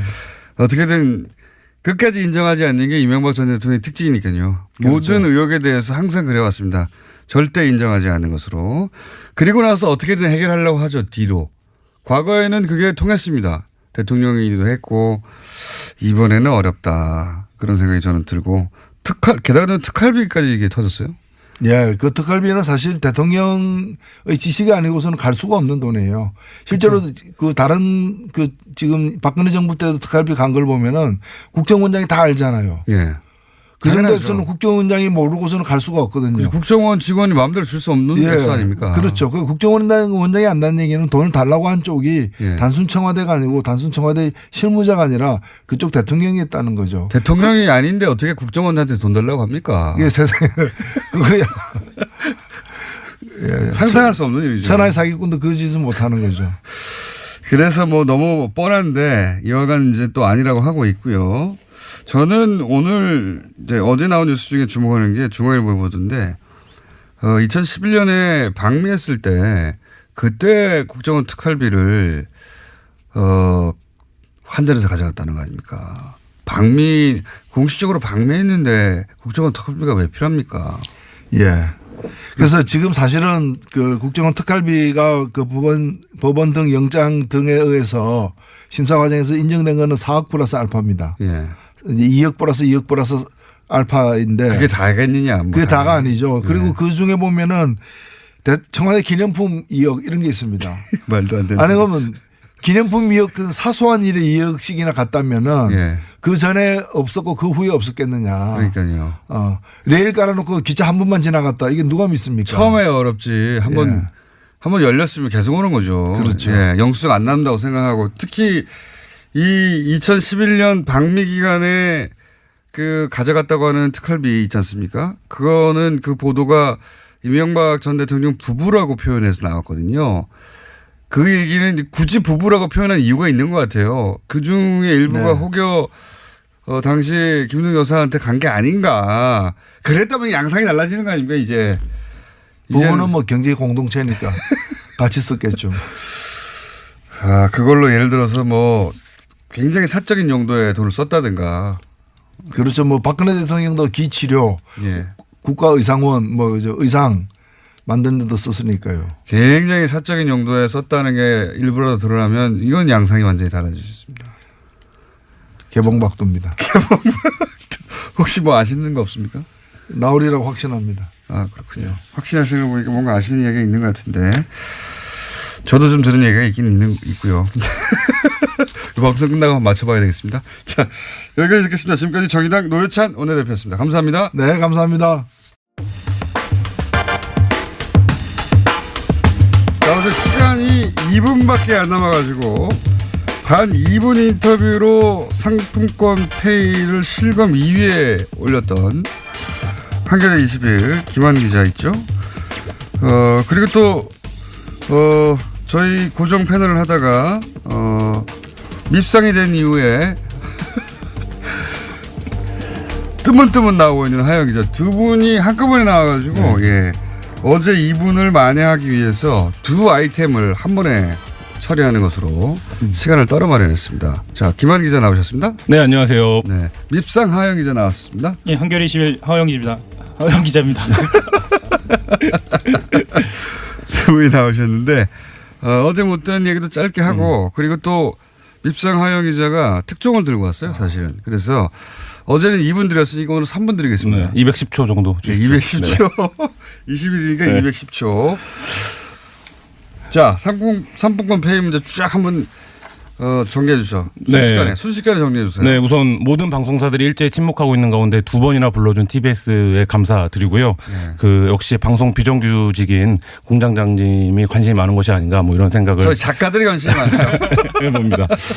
이 상품권 페이 문제는 지상파 방송과 CJEN 그러니까 우리 주요 방송사들에서 제작비를 외주 제작사의 스태프들에게 주면서 인건비로 주어야 할 금액을 그러니까 현행 근로기준법 상에는 인건비가 현금으로 그 정기적으로 주도록 이제 법으로 규정이 되어 있는데요. 지상파만 그렇습니까? 아니면 지상파 외 종편들도 이러고 있나요? 종편들도 그런데 저희가 이제 지금 광범위하게 제보는 종편들도 뭐 물론 당연히 그런다는 제보들이 있고요. 그러니까 방송사들의 뭐랄까요, 그 오래된 관행 혹은 내지는 나쁜 습관 혹은 뭐 나쁜 처리 방식이군요. 이게. 네, 그들은 이제 관행이라고 부르는데 일단 위법적인 요소들이 있는 형태로 해서 제작비 협찬으로 들어오는 상품권으로 페이를 주는 사례를 저희가 이제 고발을 했고요.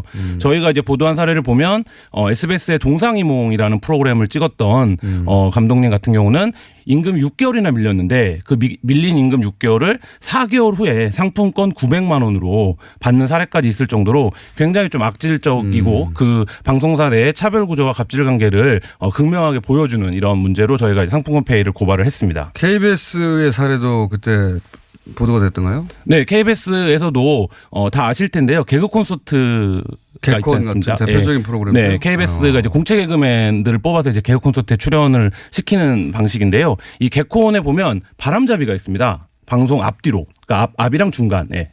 그러니까 지금 방송에 안 나오지만 현장에 가면 현장에 가면, 그러니까 방청객들을 웃기고 현장 분위기를 호응을 끌어내는 게 굉장히 중요하기 때문에. 네, 그 바람잡이들의 임금을 상품권으로 준. 거나 혹은 주지 않거나 아예 뭐 이런 일들이 있었고요. 그다음에 조금 정정하자면 그 개그 콘서트 같은 경우 관행적으로 출연하는 사람이 그 코너를 진행하기 때문에 그러니까 앞이나 뒤에 이 바람 잡는다라는 그런 대목을 진행하기 때문에 주지 않는 게 관행이고요.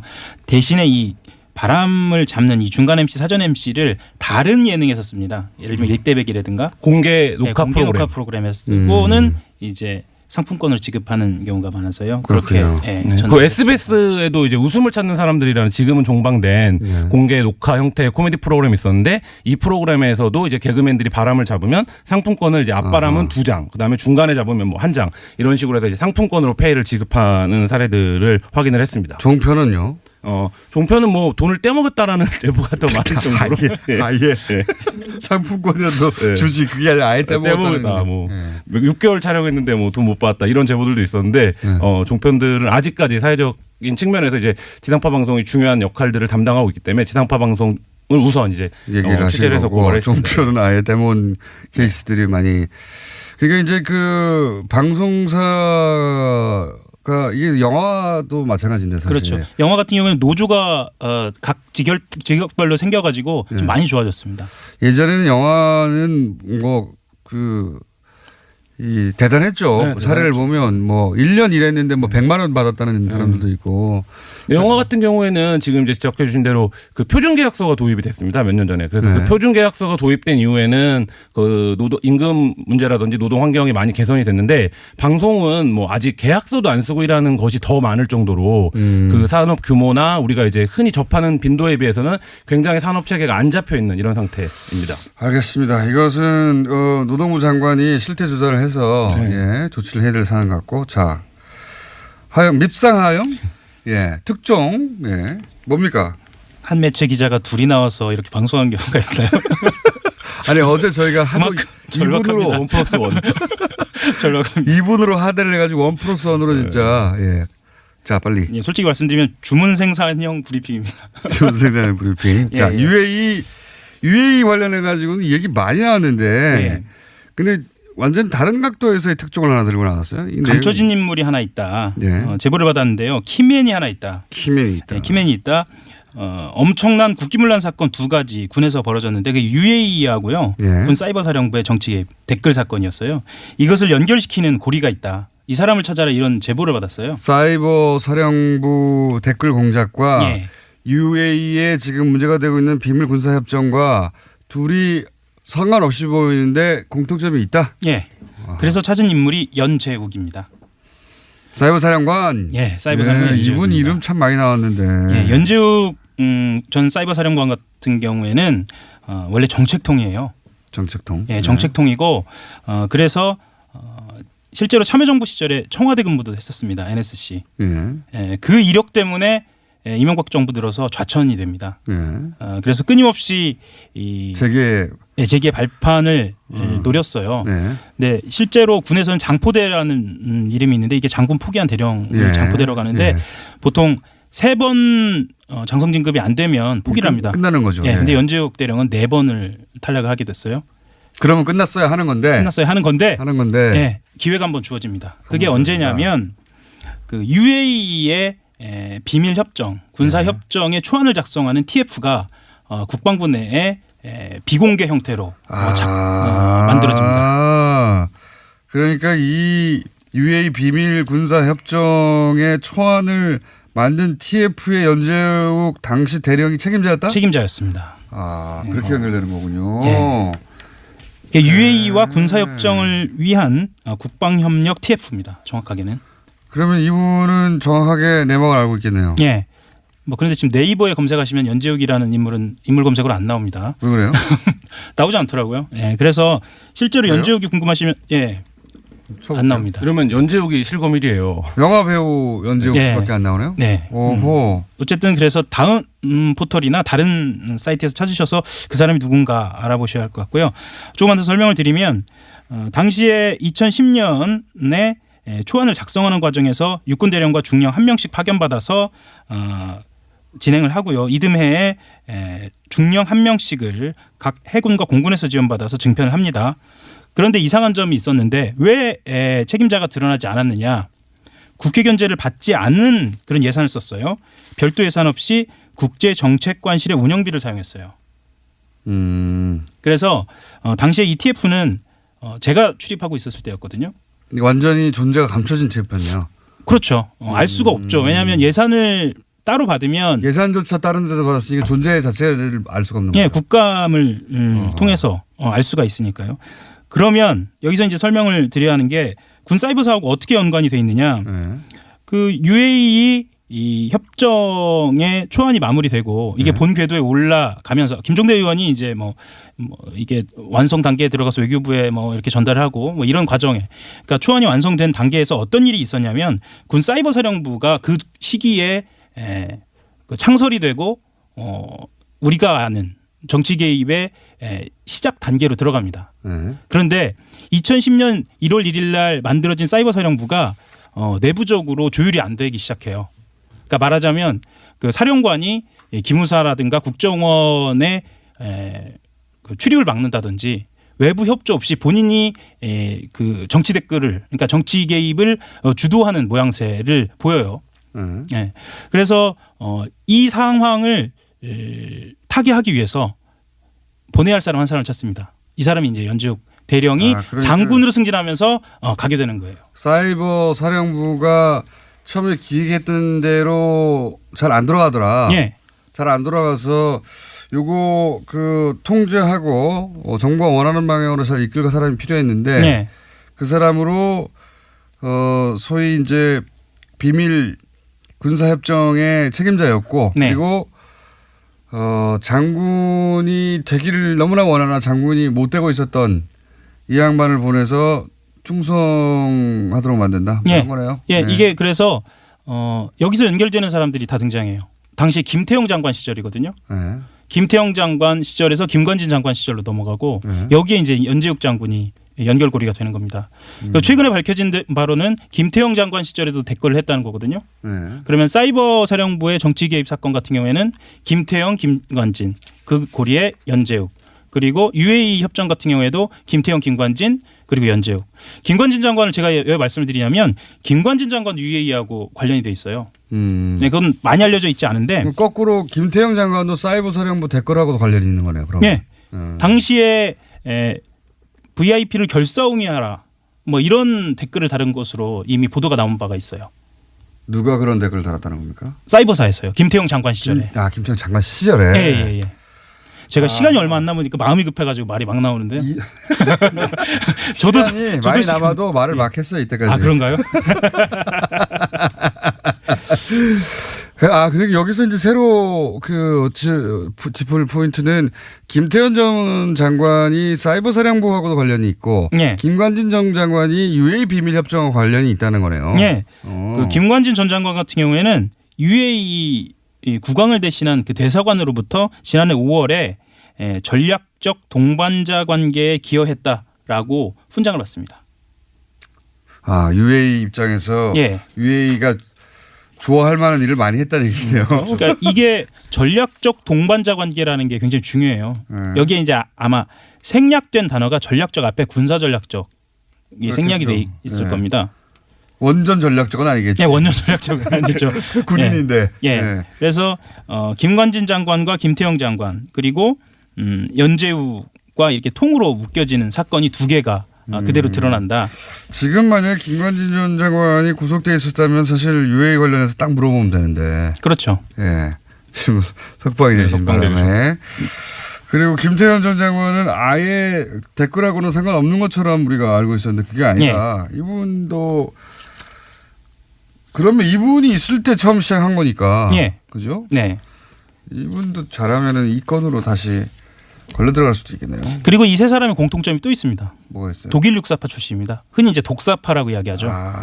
그 독일 육사파. 네. 자, 이런 내용으로 밉상 하영 기자가 특종을 했습니다. 밉상이 이런다고 풀릴까요? 정말 미우십니다. 자, 어제 저희가 상품권 페이 기사를 사실은 오래 준비해서 나왔는데 너무 짧게 해가지고 이제 1+1으로 한번 더 다뤘습니다. 네, 오늘도 상품권 페이 기사를 검색하시면 고용노동부 장관의 최신 입장을 검색해 보실 수 있습니다. 김한하영 기자였습니다. 감사합니다. 네, 감사합니다. 안녕. 이렇게 다시 돌아오신 것 같아요. 근데 제가 왜 기분 째지냐고 그러면요. 그 김백준이라는 분이 오늘 구속됐잖아요. 이분은 MB 지난 40년 동안의 MB의 그 분신이에요. 그야말로 안철수 자기가 MB 아바타인 것처럼 이것처럼 한 적은 오해가 없죠. 됐는데 그게 아니라 진짜 MB 아니라고 했죠, 아바타는 본인은. 김백준이고요. 그런데 이분의 나이가 80이 다 되셨어요. 근데 만약에 동갑입니다. 이명박 전 예, 대통령과. 국정원 뇌물이 이제 받아서 지금 구속됐는데요. 이분은 이제 형을 살게 되면은 그 특정 범죄 가중처벌이라는 것 때문에 뇌물죄에다가 국고 손실시키지 않습니까? 평생 이제 뭐 죽을 때까지 감옥에 살아야 되기 때문에 과연 이 죄를 다 뒤집을 것인가. MB가 시키는 대로 했다고 이제 자백을 하게 되면은 이제 부정 전에는 MB는 포토라인에 서고 구속될 수밖에 없을 거라고 봅니다. 부정전에 포토라인 쓴다는데 어떻게 그러니까 보십니까? 사실 까놓고 말해서 문재인 정권에 까놓고 말해서는 방송 용어 아니니까 예, 다시 깨놓고 말해서 깨놓고 문재인 정권의 궁극적인 타겟이 이명박 전 대통령이라는 것은 대한민국 삼척 동자도 다 아는 이제 사실 아닙니까? 그럼 민주당이 집권한 이후에 최고위원회의, 원내대 대책회의 이런 공개 석상은 거의 이명박 성토장을 방불케 했어요. 이걸 뭐 우리 당에서 이렇게 파악을 해보니까 민주당 지도부가 공개 비판한 횟수마도 100차례가 넘어요. 그만큼 노 전 대통령이 당했던 것처럼 MB도 검찰 포토라인에 세우고 말겠다는 그런 심정으로 아예 표적을 삼고 정치보복한다는 거죠. 기획 수사를 하고 있다는 자유한국당의 주장을 항상 이거는 합니다. 사실상 정치 보복의 성격이 아주 짙습니다. 그러니까 국정은 댓글 가지고 MB까지 올라갈 수 있는지 확실치 않으니까 또 다스도 틀고 또 다스로도 명확치 않으니까 다스 명확한데요. 국정은 특수 활동비로까지 파고든 게 아니겠냐. 이제 김백준 총무비서관도 이제 구속이 되는 마당이니까 이제 민주당 입장에서는 아까 우리 안민석 의원은 표정을 잘 못 숨겨요. 뭐 밖에서부터 신난 사람이에요. 기분 째집니다. 그런 거 이렇게 공개적인 방송에서 째진다 그러고 그러면 안 되는 거죠. 그거는 김백준 전 총무비서관의 올해 나이가 이제 80이에요. 79입니까 80입니까? 제가 오늘 아침에 가장 품격 있는 용어를 고민하다가 택한 것이 째진다는 표현입니다. 예. 더 이상 품격 있는 용어를 택할 수가 없습니다. 근데 김성태 의원님이나 자유한국당에서 자꾸 정치보복이라는 프레임을 만들어서 스스로 덫에 걸리는데요.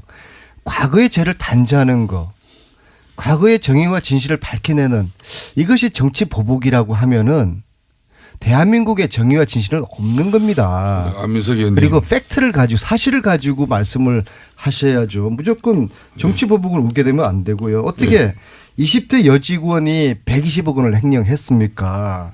그리고 김성우 전 다스 사장이 다스는 MB가 지시해서 설립했다라고 검찰에 자술서를 제출하지 않았습니까?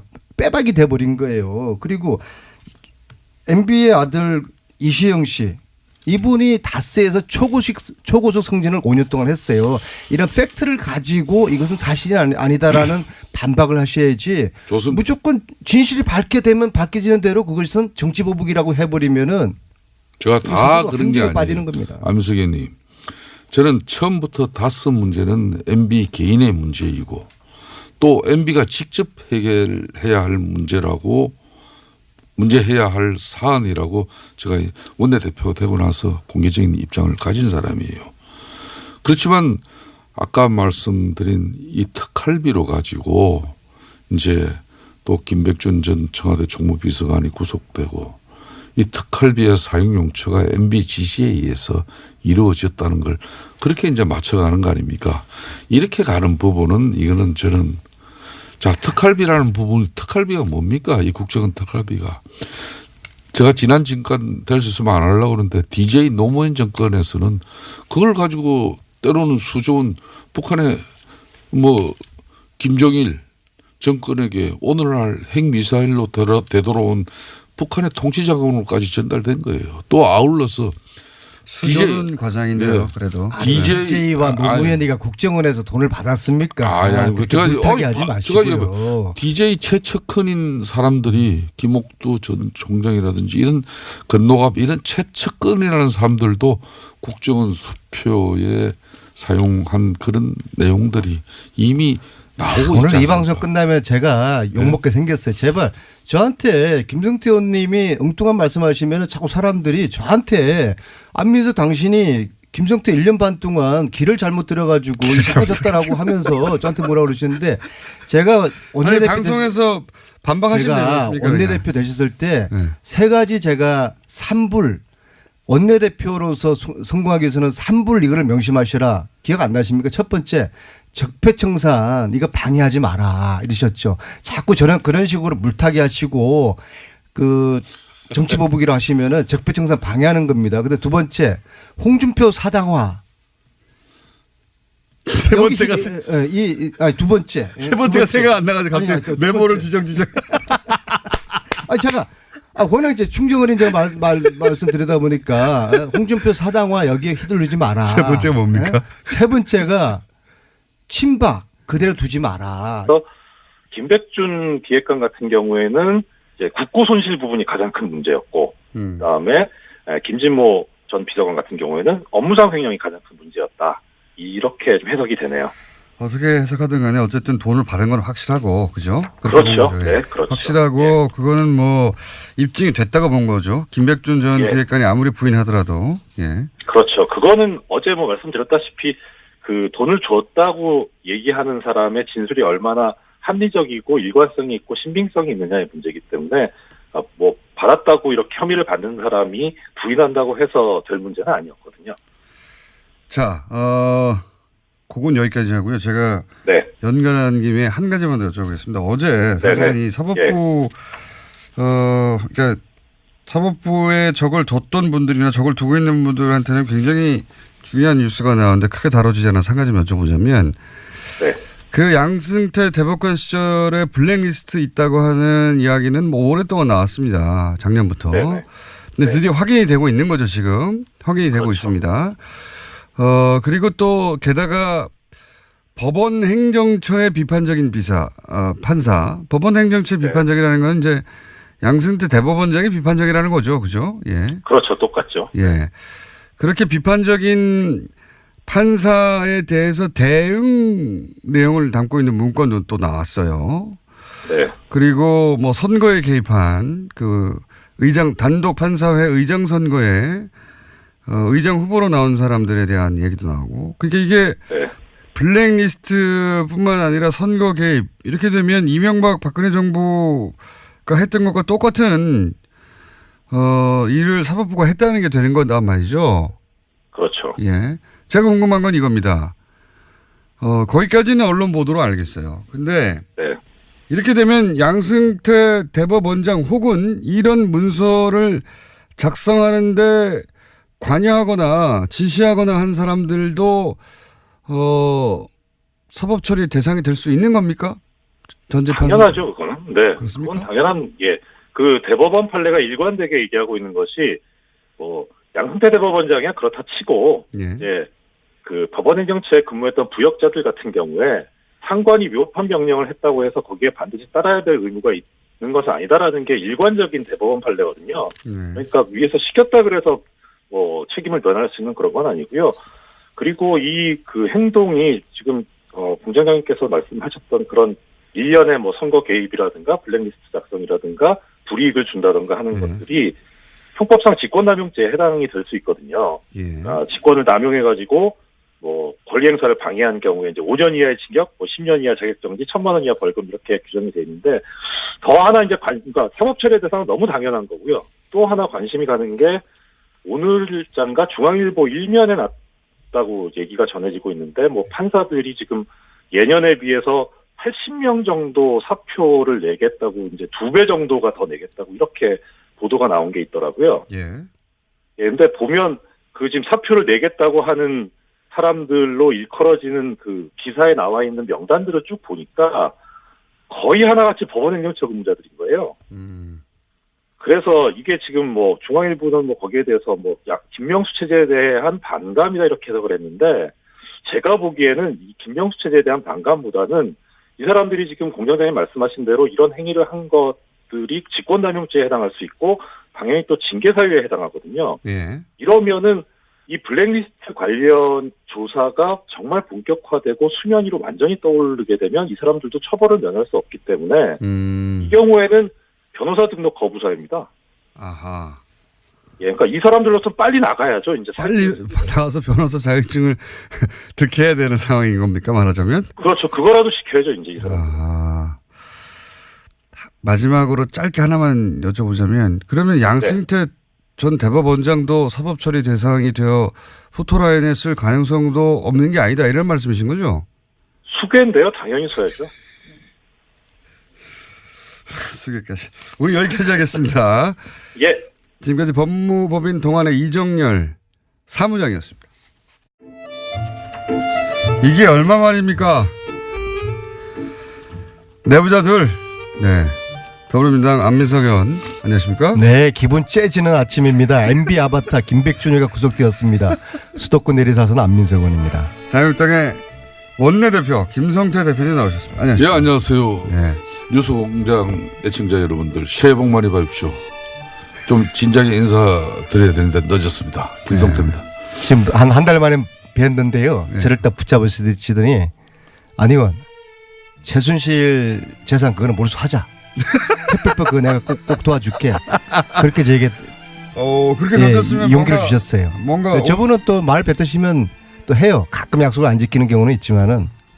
아니 뭐 최순실에 관한 그 최순실 재산 몰수 특별법은 저는 괜찮은 법이에요. 다만 그게 정치적 의도를 가져버리면은 그 법에 그러니까 특별법 이 범위가 모호해지는 거죠. 그래서 이제 그 범위 설정만 전에부터 안민석 의원이 명확하게 해서 이거는 하자 이제 된 건데 제가 원내대표가 된 마당이니까 민주당 의원들만 특히 율사들 잘 설득하시면은 저는 이 방송 끝나면은 제가 업어드릴게요. 최순실 재산에 대해서 대한민국 국민이 그걸 개인 사적인 특히 국가 권력을 이용해 가지고 편치를 했다 그러면 그거는 바로 잡아. 야, 오늘 김성태 대표님 눈빛이 1년 전에 최순실 국정농단 청문회 위원장 할 때 그 정의로운 눈빛이 번뜩이고요. 지지난주에 또 혼수 성태라고.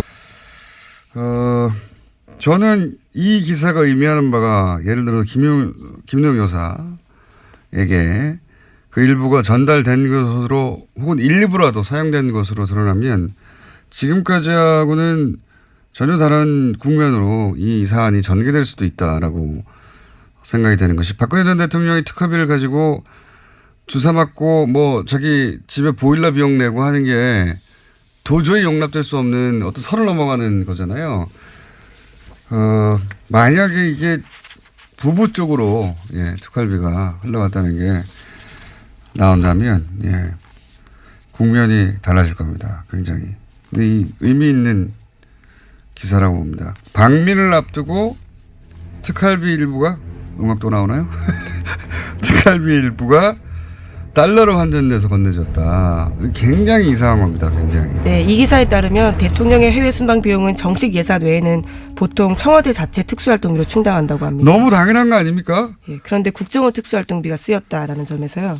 공식 순방을 했는데 왜 영수증 없어도 되는 돈을 갖다가 일부러 갖다가 달러로 환전합니다. 그리고 이게 추정이 아니라 정확히 확인됐다는 보도잖아요. 게다가 여기에 부부가 등장했잖아요. 예. 네, 왜냐하면 김희중 전 대통령실 제1부속실장이 이와 같은 진술을 했다라고 합니다. 이거 아주 의미 있는 기사라고 봅니다. 이거 관련해서 후속 보도가 나올 수도 있을 텐데 나온다면 파장이 지금까지와는 달라질 수 있다. 네. 이정열 전 판사님이 대기 중이기 때문에 하나 정도 더 하고 끝낼까요? 예. 네, 이명박 전 대통령의 처남 고 김대정 씨 관련된 이야기는 여러 차례 말씀드렸는데요. 김대정 씨의 부인이 최대 주주인 다스의 납품업체가 있습니다. 금강이라는 회사인데 이 회사를 지난 11일에 검찰이 압수수색했다라고 합니다. 그러면서 회계장부는 물론이고요. 대표이사의 휴대전화를 확보했다고 하는데 이 대표이사는 이명박 전 대통령의 오랜 자금관리인으로 알려졌습니다. 이건 저희가 며칠 전에 얘기했었죠. 예. 위장 계열사 얘기하면서 거론했던 그 위장 계열사라고 표현했던 회사가 바로 이 회사를 의미하는 거였어요. 당시까지는 보도가 안 났기 때문에 제가 금광이라고 특정하지 않았는데 이전에 세관공업이라고 회사가 있었어요. 세관공업이 우리가 계속 얘기하고 있는 120억 다스 비자금 조성의 역할을 했던 회사거든요. 이 회사가 이제 특검 이후에 폐업을 합니다. 그리고 나서 그 역할을 똑같이 하는 똑같은 패턴의 회사를 하나 만든 게 금광이에요. 네, 그 이후에 그러면서 2배가량 급성장했다라고 합니다. 그리고 여기에 일감을 몰아주죠. 일감을 몰아주고 그 세관공업이 그랬듯이 이 금광이 비자금을 만들어내고 세탁하는데 역할을 한 게 아니겠는가 하는 의심이 있는 건데 이제 지금 검찰이 압수수색을 한 거죠. 예. 여기서도 뭐가 크게 나올 수 있습니다. 자. 여기까지 하겠습니다. 시사인의 김은지였습니다. 감사합니다. 네. 바로 이어서 법무법인 동안 이정열 전 부산판사님. 안녕하십니까? 안녕하십니까? 네. 여러 사람이 우려했었는데 그 판사님도 우려하고 결국은 구속이 됐습니다. 일단 왜 구속이 됐는가 잠시 해설해 주시면요. 네.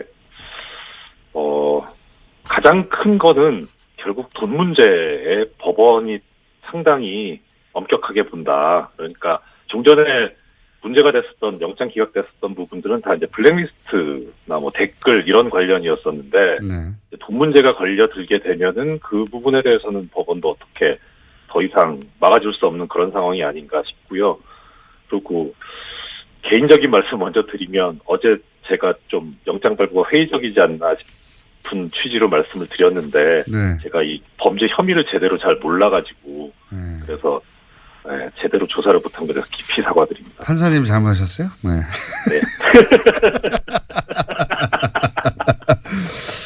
자, 두 사람이 이제 근데 판사님 외에도 워낙 네. 그동안 이명박 전 대통령 관련된 영장들이 기각이 되거나 아니면은 뭐 영장이 발부된 것도 나중에 석방되는 그렇죠. 케이스가 있어가지고 네. 이번에 분명한 것 같긴 한데 이제 법리적인 문제가 아니라 혹시 정치적인 이유로 이게 네. 발부가 되지 않을까봐 이제 우려를 많이 했었죠. 많은 분들이. 네, 그렇죠. 예. 네. 일단 주의 깊게 봐야 될 부분은 뭐냐면요. 이 지금 김진모 전 민정위 비서관에 대해서 발부된 사유가 가장 좀 눈길이 갑니다. 뭐라고 돼 있냐면 업무상 횡령에 관한 부분에 관해서 범죄 혐의 소명이 있고 증거인멸의 염려가 있다 이렇게 밝혔는데요. 권순호 부장판사가. 예. 근데 이제 지금 김진모 전 비서관 같은 경우에 받은 혐의가 뇌물 외에도 이제 업무상 횡령이 있었던 거죠. 예. 그러니까 여기서 이제 업무상 횡령이라고 아예 명시를 했어요. 그래서 뇌물 부분은 좀 영장전담들 보기에도 약간 좀 이상하다고 본 거 아닌가 싶긴 한데 뭐 그건 네. 차치하고 그래서 이 업무상 횡령 부분이 가장 중요했다라는 거거든요. 그리고 네. 그다음 김백준 전 기획관 같은 경우에는 이제 오민석 부장판사가 쓰기를 그냥 전체적으로 범죄 혐의를 특정하지 않고 이제 그냥 단지 범죄 혐의가 소명됐다 이렇게만 했는데 이거는 뭐 특별히 뭐 뇌물도 인정했다라는 그런 것으로 보이지는 않고 그동안에 이 오민석 부장판사 해왔던 그 이유 쓰는 스타일을 보면은 권순호 부장판사처럼 그렇게 하나하나씩 짚지는 않고 전체적으로 했었던 걸로 보이고 다만 기각할 때는 주된 혐의에 대해서 뭐 이런 식으로만 썼던 것 같아요. 그래서 이건 스타일의 문제지 뭐 뇌물도 인정된다 이렇게 보이는 것 같지는 않은데 일단은 그래서 요사는 저희가 이제 영장 해설 전담 이정열 전 판사와 얘기 나눠보겠는데 돈을 준 당사자가 줬다고 하고 또 국정원 이제 직원이죠. 예, 그리고 그 국정원의 수장이 또 돈 준 거를 인정했고, 네. 나아가서 그 돈을 준 당사자가 이제 대통령을 독대했다는 거 아닙니까? 예, 독대해서 이렇게 국정원 돈을 갖다 쓰는 건 나중에 문제가 될 수 있다. 걱정이 돼서 얘기한 거죠. 예. 네, 심지어 오늘 아침 동아일보를 보면요. 김진모 전 비서관은 자신이 영장실질심사에서 돈 받았다라는 사실을 일부 시인했다라고 합니다. 받은 사람도 받았다고 하고 일부. 네. 김백준 전 기획관만 부인하고 있습니다. 본인만 부인하고 있죠. 게다가 이제 돈 준 당사자가 대통령 독대했다는 걸 당시 유익 대통령 실장이 또 인정을 했어요. 네, 그렇죠. 만난 사람도 인정했습니다. 국정원 기조실장인데요. 그 자리에서 대통령이 청와대 국정원 돈이 청와대에 전달되면 문제가 있다는 취지로 이야기를 해서 당시 사실들을 알았다라고 진술하고 있습니다. 그럼 이게 끝난 거군요. 대통령도 알았고 이게 다 끝난 건데 이명박 전 대통령 연구가로서 제가 오랜 세월 연구가로서 이런 의혹에 대해서 이명박 전 대통령의 대응 방식은 그게 어떤 의혹이든 항상 똑같습니다. 무조건 부인이에요. 무조건 부인. 평생 어떤 사안에 대해서도 항상 이렇게 대응했습니다. 근데 이제 어젠가요? 이명박 전 대통령 한 20여 명의 참모진이 모여서 이제 대응 회의를 했다. 그리고 나서 그런 얘기가 나왔죠. 이명박 전 대통령과 이 돈을 준 당사자가 만나가지고 독대를 해서 얘기했다는 건 말도 안 된다라고 했더니 바로 그날 오후에 어제 오후에 유익 전 비서실장이 독대했어요 하는 보도가 나오면서 뒤집어졌잖아요. 네, 검찰 조사에서 그렇게 시인했다라고 합니다. 그렇죠. 이게 이제 이 20여 명이 모였지만 참모들도 불안하겠죠. 혹시 자기들까지 올까 봐. 그래서 모이긴 모였는데 저는 그 참모진들이 생각하는 만큼 효과적으로 싸우기 힘들 것이다 라고 보는 것이 이명박 전 대통령 일단 무조건 부인하고요. 모든 사안에 대해서. 그리고 참모들에게도 거짓말을 합니다. 대응을 하려면 참모들은 사실관계를 정확하게 알고 있어야 되잖아요. 물어볼 거 아니에요. 독대했냐고. 이명박 전 대통령 아니라고 할 거예요. 했을 거예요. 그러니까 이렇게 대응했죠. 근데 유익 전 실장이 독대했다고 말해버렸잖아요. 이런 식의 대응했는데 그 다음날 뒤집어지거나 바로 부인되는 상황이 앞으로도 계속 반복될 것이다. 네, 그거 네. 이명박 전 대통령의 말만 듣고 대응 전략을 잡아야 소용이 없다. 네, 어제 공식 보도자료 냈습니다. 그래서 있지도 않고 있을 수도 없는 일이라면서 전면 부인했는데요. 허무맹랑한 내용을 검찰이 언론에 흘리고 있다라고 주장하고 있습니다. 검찰이 흘린 게 아니라 유 실장이 이렇게 말했잖아요. 어떻게 해요 이거. 이명박 전 대통령한테 독대했습니까? 안 했어 라고 했겠죠. 바로. 예. 그래서 이런 거 냈는데 바로 뒤집어지는 거죠. 이렇게 앞으로 이런 거 반복될 겁니다. 김관진, 인관빈 석방 때처럼 시스템상에서 막는 방식으로 막을 수 있는 건 이제 한계에 다다랐다. 저는 그렇게 보는 것이 막아야 할 게 너무 많아 이제 동시다발로. 게다가 가장 기본적인 다스 같은 경우에는 민간인 직원들을 막을 방법이 없습니다. 네. 네, 어제도 전해드렸지만 김성우 전 사장이 이제 진실을 말하겠다면서 자수서까지 낸 상황입니다. 그러니까요. 네. 조스 음악을 저희가 튼 이유이기도 합니다. 가까이 다가가고 있다 매우. 자, 특활비가 한동안 이제 뉴스가 될 것 같아요. 네, 구체적인 내용들이 계속해서 나오고 있는데요. 김백준 전 기획관은 국정원이 돈을 요구하면서 시계나 식기 등 청와대 기념품 제작에 필요하다면서 이유를 댔다라고 합니다. 그래서 국정원 전 예산관 2명과도 대질신문을 했다고 하는데요. 하지만 여전히 김 전 기획관은 부인하고 있습니다. 기념품 제작하는데 왜 공작비를 갖다 씁니까? 말도 안 되는 웃기는 짬뽕입니다. 이건 말도 안 되는 소리고. 국정원도 실제 청와대 기념품 제작한다고 돈을 달라고 생각하지 않았을 것이고, 예. 당연히 청와대도 핑계죠. 무슨 기념품 제작이, 기념품 제작이 필요해. 공작비 가져와. 이게 말이 됩니까? 웃긴 소리죠, 이게.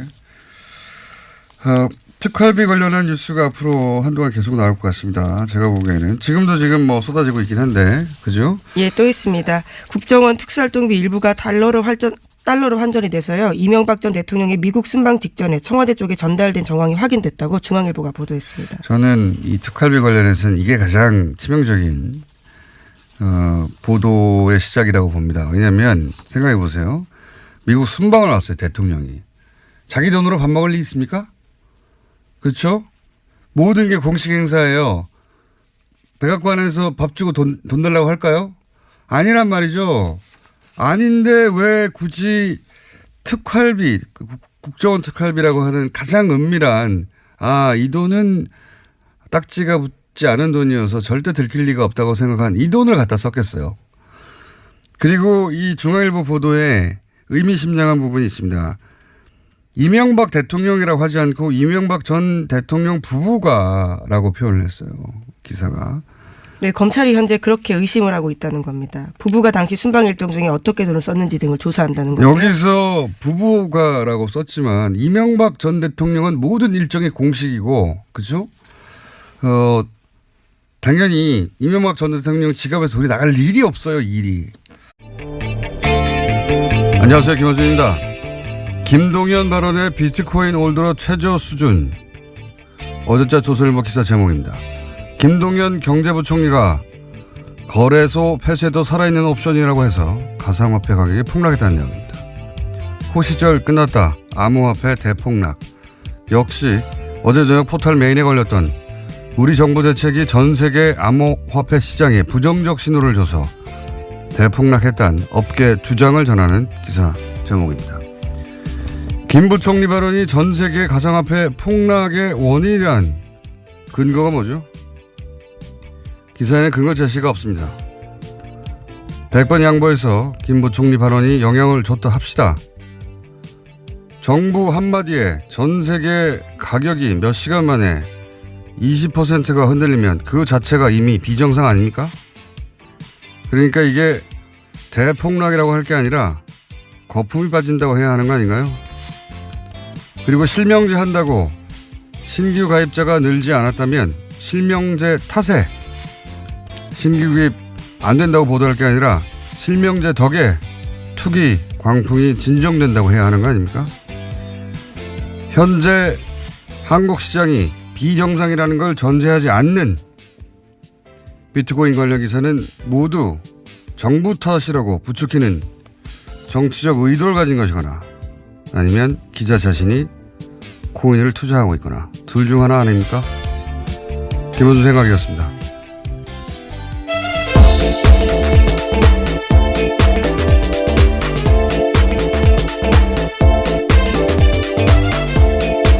시사인의 김은지입니다. 비트코인 기사는 두 종류가 있어요. 하나는 모든 게 잘못이다. 정부 잘못이다. 몰아가는 기사가 있고, 또 하나는 이 장이 현재 정상은 아니다. 이걸 전제하는 기사가 있어요. 2013년 말인가요? 그때 두 달 만에 전 세계 코인 가격이 2배가 아니라 6배가 폭등한 적이 있어요. 그러니까 백 몇십 달러에서 $1,000 이상으로 갑자기 올라간 적이 있거든요. 근데 그 가격을 단 2달 만에 6배까지 올린 게 2개 봇이었다. 봇이요? 예, 봇이라는 건 그러니까 프로그램이죠. 그러니까 프로그램 2개로 겨우 가격을 6배까지 뛰게 만들었다고 하는 연구 결과가 있어요. 예. 이 연구진이 경고한 것이 암호화폐, 가상화폐 뭐라고 부르든지 간에 이 시장은 엄청나게 조작이 쉽게 될 수 있다. 그런 경고의 메시지를 낸 거거든요. 지금 현재 시장도 크게 다르지가 않아요. 자꾸 기술 얘기하는데 기술이 주도하는 시장이 현재 아닙니다. 우리나라에서는 적어도. 예. 자기가 뭐에 투자하는지도 모르고 투자하는 사람들이 많아요. 그러니까 현재 시장이 비정상이다. 이걸 전제하지 않고 얘기하는 건 아주 나쁜 정치적 의도를 가지고 있거나 아니면 기자 본인이 하고 있거나 아니면 뭘 모르고 하거나. 예. 이게 그냥 하는 말이 아닌 게 과거에 이제 노년층 상대로 카톡이 돈다 이런 얘기 많았잖아요. 예. 보수적인 노년층을 상대로 해서 가짜뉴스 카톡이 돈다 이런 얘기 많았었는데 지금도 돌고 있다는 말들이 예. 많습니다. 근데 최근에 이런 게 20, 30대를 상대로 해서 대량으로 돌고 있는 게 있어요. 뭐냐면 이렇게 시작합니다. 대부분. 나는 원래 문재인 지지했는데 이렇게 시작해요. 그런데 정부가 코인러, 이제 코인을 하는 사람들 코인러라고 부르는 거죠. 코인러를 협박하기 때문에 우리 20, 30대가 문재인 정부의 등을 돌려야 된다. 실제 그런 내용이에요. 그러면서 지방선거 전에 심판을 해야 한다. 그리고 청와대 국민청원도 신기록을 세우자. 재산권을 지켜내자. 이런 매우 정치적인 공작의 냄새가 물씬 나는 카톡이 대량으로 돌고 있습니다. 그리고 조중동과 종편 잘 보면 비트코인 뉴스는 전부 정부가 잘못이라는 뉘앙스로 뉴스를 내요. 이게 경제 문제가 아니라 경제 문제이기도 하지만 경제 문제를 정치 문제로 만들어서 현재 정부에 타격을 주겠다는 의도가 명백한 그런 댓글 알바도 굉장히 적극적으로 움직이고 있고요. 제가 관찰한 이래로 가장 적점입니다. 보수 매체도 아주 혈안이 돼 있다. 20, 30대 지지율을 떨어뜨릴 절호의 찬스로 보는 거죠. 그런 정치적인 의도도 여기 비트코인에 섞여 들어가가지고 경제 뉴스가 아주 아수라장이 되어 있습니다. 자, 이건 앞으로도 계속 다루겠습니다. 첫 번째 뉴스는요. 네, 김백준 전 청와대 총무기획관과 김진모 전 청와대 민정이 비서관이 구속됐습니다. 두 사람은 잠깐만요. 모두 내용을 전하기 전에 저희 제작진이 준비한 음악이 있습니다. 구속과 관련된 소식인가요? 예. 네.